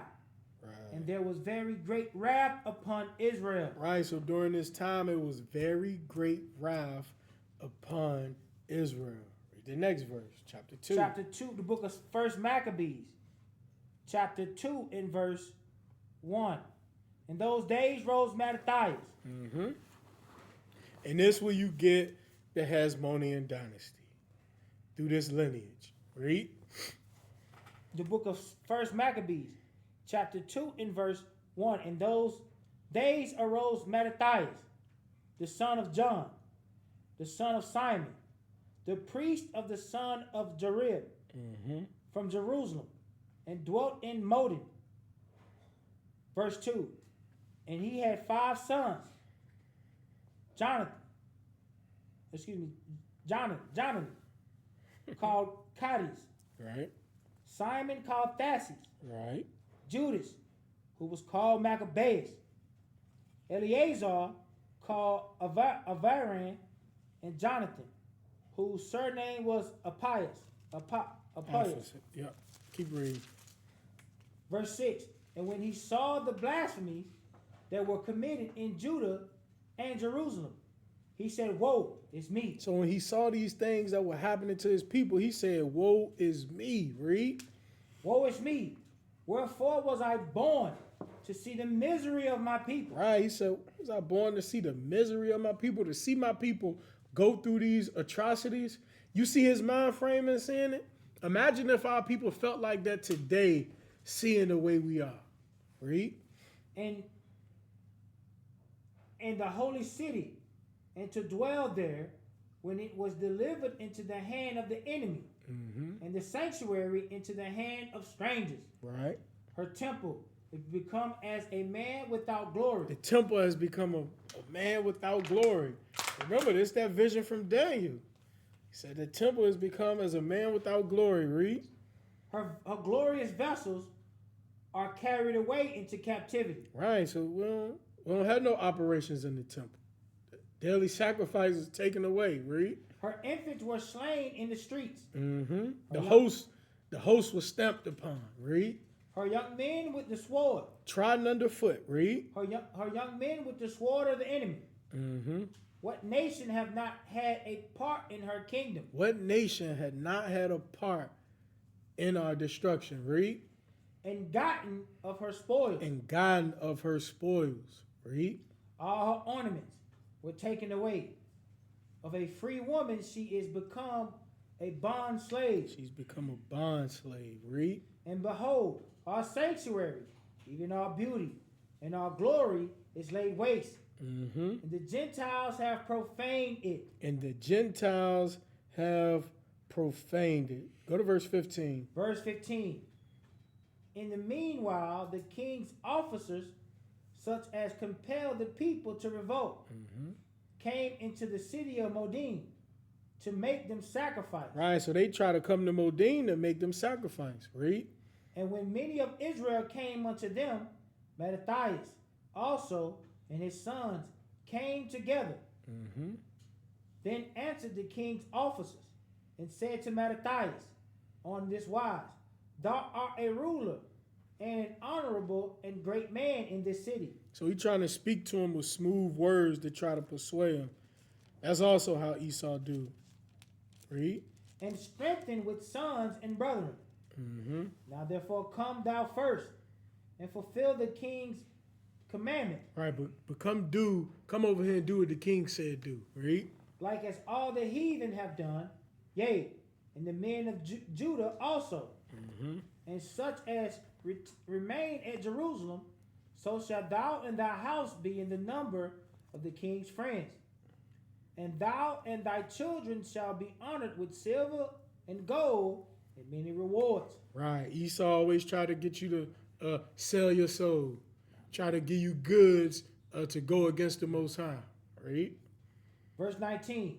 Then Mattathias answered and spake with a loud voice, though all the nations that are under the king's dominion obey him, and fall away every one from religion or their fathers, of their fathers, and give consent to the commandment.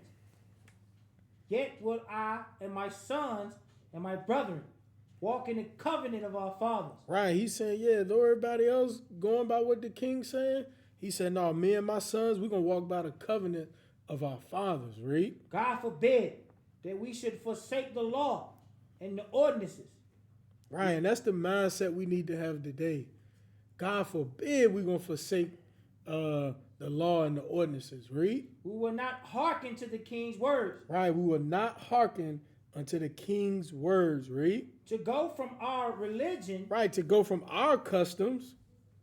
Either on the right hand or the left. Right. Keep going. Now when he that left speaking these words, there came one of the Jews in the sight of all to sacrifice on the altar, which is at Modin, according to the king's commandment. Right, so he just got finished letting them know, look, how we ain't budging. And this one of them embarrassing moments for your people. You sit right there, you telling them, nah, we're gonna stand for the commandments of our God. Me and my sons and our brethren. We ain't gonna do like everybody else. Here comes simpleton. Here comes simpleton. He coming up to sacrifice unto an idol. Man. Read. Which thing then Mattathias saw. He was inflamed. So Mattathias, he done sit here, he done spoke manfully. He's standing up manfully. And here come your embarrassing kinfolk, your people. We standing up for the Lord. Here you come just willing to break the commandment. Oh, so Mattathias is hot when he see this. Read. He was inflamed with zeal, and his reins trembled. Neither could he forbear to show his anger according to judgment. Wherefore he ran. He said, wherefore he ran. Read. And slew him upon the altar. And he ran and slew him upon the altar. He said, get him out quickly. Take him away from here quickly. Read. Also the king's commissioner, who compelled men to sacrifice. Also the king's commissioner, who was coming there to compel people to sacrifice and go against their laws. Read. He killed at that time. Man, Mattathias killed him too. Read. And the altar he pulled down. And he pulled that stuff down. Read. Thus dealt he zealously for the law of God. It said, thus he dealt zealously for the law of God. He stood for the commandments. Read. Like Phinehas did to Zabri, the son of Salom. Right, you read back in Numbers. Read. And Mattathias cried throughout the city with a loud voice. So now he going throughout the city with a loud voice. You know what he just did, that's an act of war. So what he got to do now since he did that? He got to go gather the troops. So he go, I like this because it's what we do now. We know what the Lord said, how we got to come back to him, repent. Once we strengthen ourselves, hey, we got to gather our brethren. We got to gather the troops. So what we do, we go through this world with a loud voice. Read. with a loud voice, saying, whosoever is zealous of the law. And that's what we saying. Who want to serve the Lord? Who gonna stand up against the evil like you see in Psalms 94 and 16? Who gonna do it? That's what we go throughout and do. And this what Mattathias, he's doing it manfully, read. Whosoever is zealous of the law and maintaineth the covenant, And maintaineth the covenant, read. let him follow me. And he said, let him follow me, read. So he and his sons fled into the mountains and left all that ever that had in the city. They had in the city. Jump to verse 49. Verse 49. Now when the time drew near that Mattathias should die, he said unto his sons, now hath pride and rebuke gotten strength, and the time of the destruction and the wrath of indignation. Verse 50. Now therefore, my sons, be ye zealous for the law. So now he getting older. He ready to pass. He encouraging his sons. Remember how he was. He said, now my sons, be zealous for the law. Read. And give your lives for the covenant of your fathers. And give your lives for the covenant of your fathers. And when you read through Maccabees, that's what his sons did. They died fighting. Read. Verse 51, call to remembrance that acts of our fathers. But you see how he's strengthening them, how he's encouraging them. He said, call to remembrance the acts of our fathers. Call to remembrance what acts our fathers did in their time. Same way we read in Ecclesiastes chapter 51. Read. So shall ye receive great honor and an everlasting name. Right, you stand strong, so shall you receive great honor and an everlasting name. Jump to verse 64. Verse 64. Wherefore ye, my sons, be valiant, and show yourselves men in the behalf of the law. Right.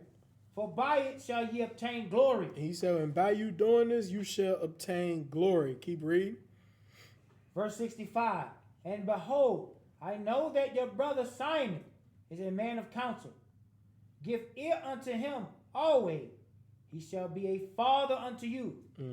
As for Judas Maccabeus, he hath been mighty and strong even from his youth up. He been mighty and strong from his youth up. Read. Let him be your captain. He gonna lead the army. Read. And fight the battle of the people. Take also unto you all those that observe the law. And he said, also gather unto you all those that observe the law. Read. And avenge ye the wrong of your people. And you go and avenge the wrong of your people. This mind right here is what the world fear us having. That's why everybody got to be a basketball player. That's why everybody got to be a football player. That's why this stuff is pushed. For real. That's why everybody got to be a rapper. That's why whoredom is pushed. That's why idolatry is pushed. Because they fear this transformation. This is what Christ turned us into. Christ make us think like this. To avenge the wrongdoing of your people. Follow me. And I'm going to make you rulers over the nations. That's the mindset we get when we repent and follow that example of Christ. And wait on him. This is the mind we now get. This is what the world fear us having. The mind of our forefathers that's like this. Read. Recompense fully the heathen. And that's what the Bible teaches us. That the heathen going to be fully paid back for the wrongs that they did to us. Read. And take heed to the commandments of the law. And take heed to the commandment of the law. Read. So he blessed him and was gathered to his fathers. And he died. He was buried. Read. And he died in the 146th year. And his sons buried him in the sepulchre of his fathers at Modin. And all Israel made great lamentations for him. Right, so he died in the 146th year, which is 166 BC. That's when Mattathias died. So from there, go to 2 Maccabees 3, and we're going to start at verse 1. We're almost finished. The book of 2 Maccabees. 1 Maccabees 3, my bad. The book of 1 Maccabees. Got a little overzealous. Second Maccabees 3. First Maccabees. First. The book of First Maccabees, chapter 3 and verse 1. Then his son Judas, called Maccabeus, rose up in his stead. My bad. In his stead. Keep going. Verse 2. And all his brethren helped him. And so did all they that held with the father, and they fought with cheerfulness the battle of Israel. Right. So he got his people great honor. Right. He got his people great honor. The acts of Mattathias was mighty. Read. And put on a breastplate as a giant, and girt his warlike harness about him, and made battles, protecting the host with his sword. And he made battles and protecting his people with the sword. Read. In his axe he was like a lion, In his axe, he was like a lion. Read. and like a lion's whelp roaring for his prey. For he pursued the wicked, and sought them out, Right. and he burnt up those that vexed his people. Right. Keep reading. Wherefore the wicked strunk for fear of him, and all the workers of iniquity were troubled, because salvation prospered in his hand. Right. Because salvation prospered in his hand. The Lord was with him. Read. And it just show you the fear. The nations was in fear of him when you read about him through First Maccabees. Read. He grieved also many kings, and made Jacob glad with his axe, and his memorial is blessed forever. Right. Just like his father told him, you do this, you're going to have great glory to your name. Read. Moreover, he went through the cities of Judah, destroying the ungodly out of them, and turning away wrath from Israel. Right. Taking away the ungodly to turn away the wrath of the Most High from the children of Israel. Read. For that he was renowned unto the utmost parts of the earth. Right. So the scriptures say, so that he was renowned to the utmost parts of the earth. Read. And he received unto him such as were ready to perish. Right. So from there, go to First Maccabees chapter 4, and I want you to start at verse 35. The book of First Maccabees, chapter 4 and verse 35. Now when Lysias saw his army put to flight, and the manliness of Judas' soldiers, and how they were ready to either live or die violently, he went into Antioch, and gathered together a company of strangers, and having made his army greater than it was, he purposed to come against into Judea. Right. And that's something when you read through First Maccabees, you see how they keep gathering these great armies. But remember, we looked at how big their empire was? He give you an idea of where they're getting all these soldiers from. Read.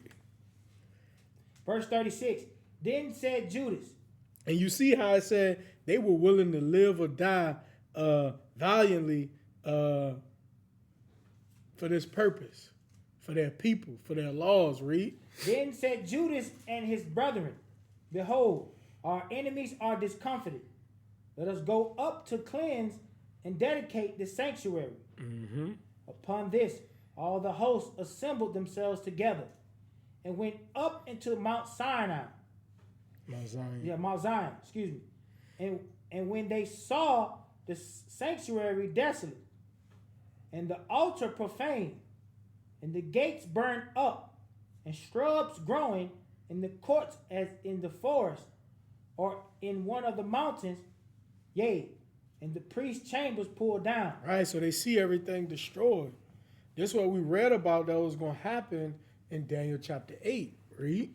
They rent their clothes and made great lamentation, and cast ashes upon their heads, and fell down flat to the ground upon their faces, and blew an alarm with the trumpets, and cried toward heaven. Then Judas appointed certain men to fight against those that were in the fortress, until he had cleansed the sanctuary. Right. So he chose priests of blameless conversation, such as had pleasure in the law. Right. Not some that was had pleasure in doing the things of the ways of the heathen, like we read about. Said, but he chose priests of blameless conversation. Read. Who cleanse the sanctuary and bear out the defiled stones into the unclean place. Into an unclean place. And when, as they consulted what to do with the altar of burnt offerings, which was profane, they thought it best to pull it down. Right. Lest it should be a reproach to them, because the heathen had defiled it. Wherefore they pulled it down and laid up the stones in the mountains of the temple in the convenient places, until there should come a prophet to show what should be done with them. Right, until the Lord sent a prophet to let them know what they should do. Read. Then they took whole stones according to the law and built a new altar according to the former, and made up the sanctuary and the things that were within the temple, and hollowed the courts. They made also new holy vessels. So they had to make new holy vessels. Read. And into the temple they brought the candlestick and the altar of burnt offerings. So now this stuff is being brought back. I don't know if y'all remember when we first started, how we read when they was looking back at the history in 2 Maccabees chapter 2. Read. And of incense and the table. And upon the altar they burnt incense. And the lamps that were upon the candlestick they lighted. And that they might give light in the temple. Furthermore, they set loaves upon the table and spread out the veils, and finished all the works which they had begun to make. And they finished all the works that they had begun to make. Read. Now on the 25th day of the 9th month, which is called the month Caselu, It's the day we in now, the 25th day of the 9th month. Read. in the 148th year, In the 148th year, which is 164 BC. This is when the Feast of Dedication was established. This is when they got to go back in and they pulled down all the stuff and they put new things in. They cleansed the sanctuary. Read. Read verse 52 again. Verse 52. Now on the 25th day of the 9th month, which is called the month Caselu, in the 148th year, they rose up betimes in the morning, and offered sacrifice according to the law upon the new altar of burnt offerings, Right. which they had made. Right. Look at what time and what day the heathen had profaned it. Even in that was it dedicated with songs and cisterns and harps and cymbals. Right. Then all the people fell upon their faces and worshiped and praised God of heaven, who gave them good success. Who gave them good success. Who helped them in this time. Read. And so they kept the dedication and the altar 8 days, and offered burnt offerings with gladness, and sacrifice the sacrifice of deliverance and praise. Right. They decked also the forefront of the temple with crowns of gold and with shields, and the gates and chambers they renewed, and hanged doors upon them. Thus was there very great gladness among the people. And there was very great gladness among the people. Imagine if we was going through that. And imagine if they started to fight and the Lord was with us as we trying to put away the evil. Imagine how great we would feel. Imagine everything you had where we live was just tore down, and we got to go back in after fighting against these heathen and now build our stuff back up. And imagine when we do it, imagine how great it is when we celebrate it, that we back here together and we was able to fight off the heathen with the hand of the Lord. Read. For that the reproach of the heathen was put away. Moreover, Judas and his brethren, with the whole congregation of Israel, ordained that the days of the dedication of the altar should be kept in their seasons, from year to year, by the space of 8 days, from the 25th day of the month Caslu, with mirth and gladness. And he kept it with mirth and gladness. It was a joyous time, seeing what they went through and how the Lord was with them in their battles and fighting off the heathen and getting back the temple and taking away all those abominable things, removing those idols. So from there, go to 1 Maccabees chapter 6. And I want you to start at verse 5. The book of 1 Maccabees, chapter 6 and verse 5. Moreover, there came one who brought him tidings into Persia, that the armies which went against the land of Judea were put to flight, and that Lysis, who went forth first with a great power, was driven away of the Jews, and that they were made strong by the armor and power, and store of spoils, which they had gotten of the armies who they had destroyed. Right, keep reading. Also they had pulled down the abomination which he had set up upon the altars in Jerusalem, and they had compassed about the sanctuary with high walls, as before, and his city Basura. Right, so Antiochus hearing about all this after he coming from losing the battle in Persia. Read. Verse 8, now when the king heard these words, he was astonished and sore moved, whereupon he laid him down upon his bed and fell sick for grief, because it had not befallen him as he looked for. Verse 9, and there he continued many days, for his grief was ever more and more. Right. And he made account that he should die. Wherefore he called for all his friends and said unto them, the sleep is gone from mine eyes, and my heart faileth for very care. And I thought with myself, into what tribulation am I come, and how great a flood of misery is it, wherein now I am, for I was bountiful and beloved in my power. Right, so he said, he looking at what he going through, he said, into what tribulation am I come, and how great a flood of misery is it? He said, where now I am. He's like, look what I'm going through now. And he said, for I was bountiful and beloved in my power.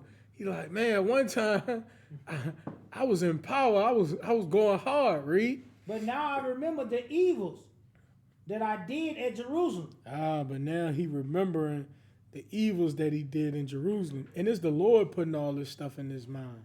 Read. And that I took all the vessels of gold and silver that were therein. He's showing you some. He said, I took the vessels and those things out of the temple. He's saying, I did that. Read. That were therein, and sent to destroy the inhabitants of Judea without a cause. He said he took those vessels, he did those things to the temple, and he sent to destroy the inhabitants of Judea without a cause. Where did we read about this at? Where did we read about this at, that he was going to do that? Daniel 8. He's saying, I did that. But remember, that was a vision of Daniel. He's showing us that vision was about him. Read.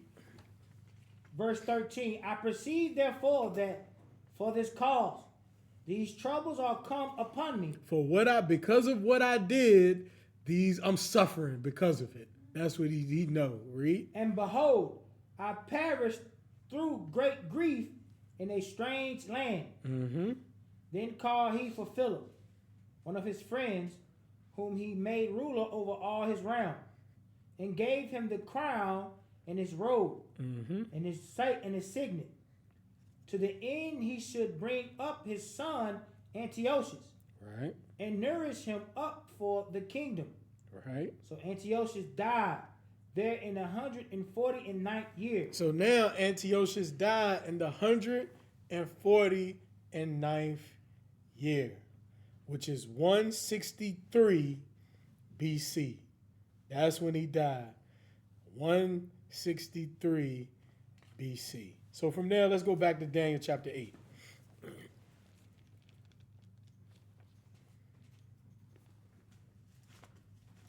And read verse 13. The book of Daniel, chapter 8 and verse 13. Then I heard one saint speaking, and another saint said unto the certain saint which spake, How long shall be the vision concerning the daily sacrifice and the transgression of desolation, to give both the sanctuary and the host to be trodden underfoot? Right. So this verse 13, where did we start reading about this vision? What verse in chapter 8?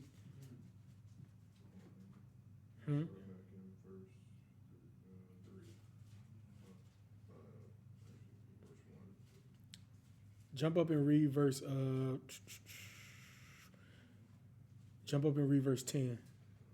Verse 10. And it waxed great, even to the host of heaven, and it cast down some of the hosts, and of the stars of the ground, and of the stars to the ground, Right. and stamped upon them. Right. Yea, he magnified himself, even to the prince of the host, and by him the daily sacrifice was taken away, Right. Keep reading. and the place of his sanctuary was cast down, and host was given him against the daily sacrifice by reason of transgression, and it cast down the truth to the ground, and it practiced and prospered. Right. So we start reading about it. We read that he waxed great, but we read how he came against the host of heaven. Remember, we read that in 1 Maccabees, right? What year did he come against Jerusalem? Nope, that's when he started ruling. Nope, 169 BC. That's when he came against the host. Keep reading. Verse 13. Then I heard one saint speaking, and another saint said unto the certain saint which spake, How long shall be the vision concerning the daily sacrifice and the transgression of desolation, to give both the sanctuary and the host to be trodden underfoot? To give both the sanctuary and the host to be trodden underfoot. Go back to 1 Maccabees chapter 6. We're going to come right back to Daniel. I just want to point this part out.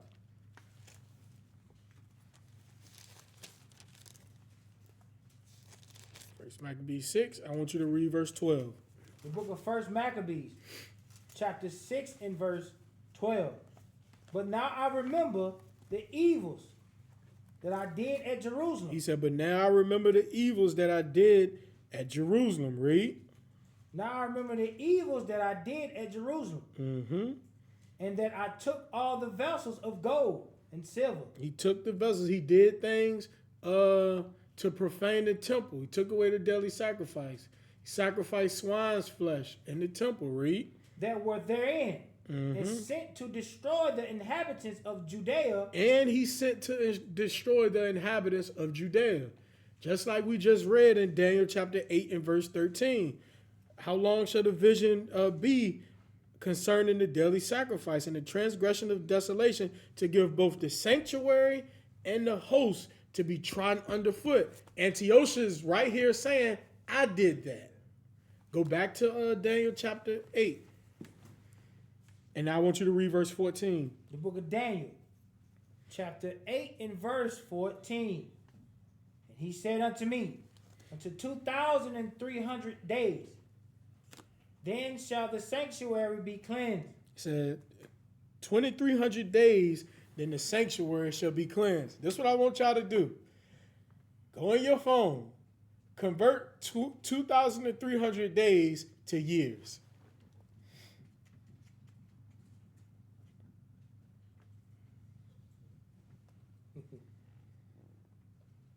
How many years is 2,300 days?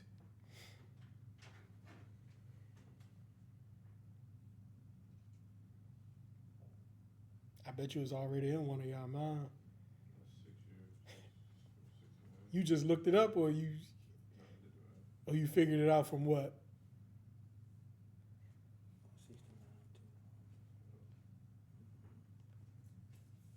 How many years is it?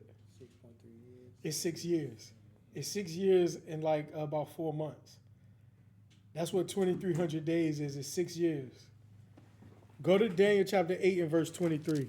The book of Daniel, chapter 8 and verse 23. And in the latter time of their kingdom, when the transgressors are come to the full, Mm-hmm. a king of fierce countenance and understanding, dark sentences shall stand up, and his power shall be mighty, but not by his own power. Mm-hmm. And he shall destroy wonderfully, He shall destroy wonderfully, read. and shall prosper He shall prosper and practice. and practice. Who is this talking about? Alexander. We read it earlier in the chapter. He just explaining it now. It's talking about Antiochus. Read. And shall prosper and practice, and shall destroy the mighty and the holy people, Mm-hmm. and through his policies. And through his policies, like we read in 1 Maccabees chapter 1 and verse 41. Read. Also he shall cause craft to prosper in his hand, Mm-hmm. and shall magnify himself in the heart, In his heart. Read. and by peace shall destroy many. And he Right. And from him being powerful and lifting himself up, in his prosperity, he destroyed many. Read. and shall also stand up against the prince of princes, Mm-hmm. but he shall be broken without hand. But it's showing that he's gonna be broken, but it's not by hand. Ain't nobody killed Antiochus. Who killed him? The Lord killed him. That's what it's showing his fate right here. He's gonna be broken, but without hand, because the Lord is the one that's gonna kill him. Read verse 26. Verse 26. And the vision of the evening and the morning which was told is true. And the vision of these days, these 2,300 days, it was true. That's how it ends. When he's broken without hand. When the Lord kill him, that's how long that vision was going to be. Go back to 1 Maccabees, chapter 1.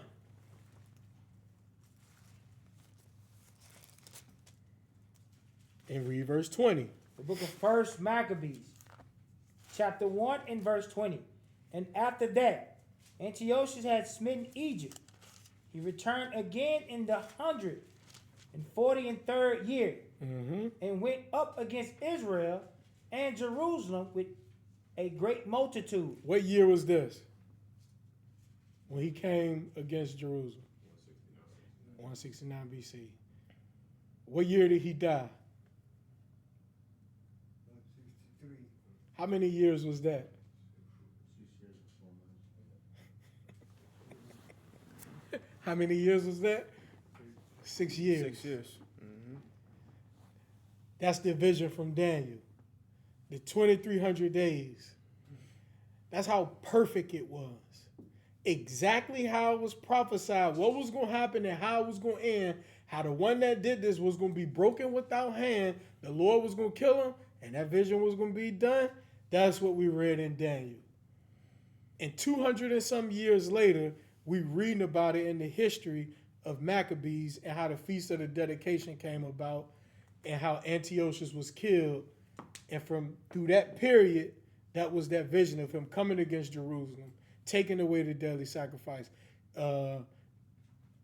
making the temple abominable, trodden the people underfoot, and then him dying.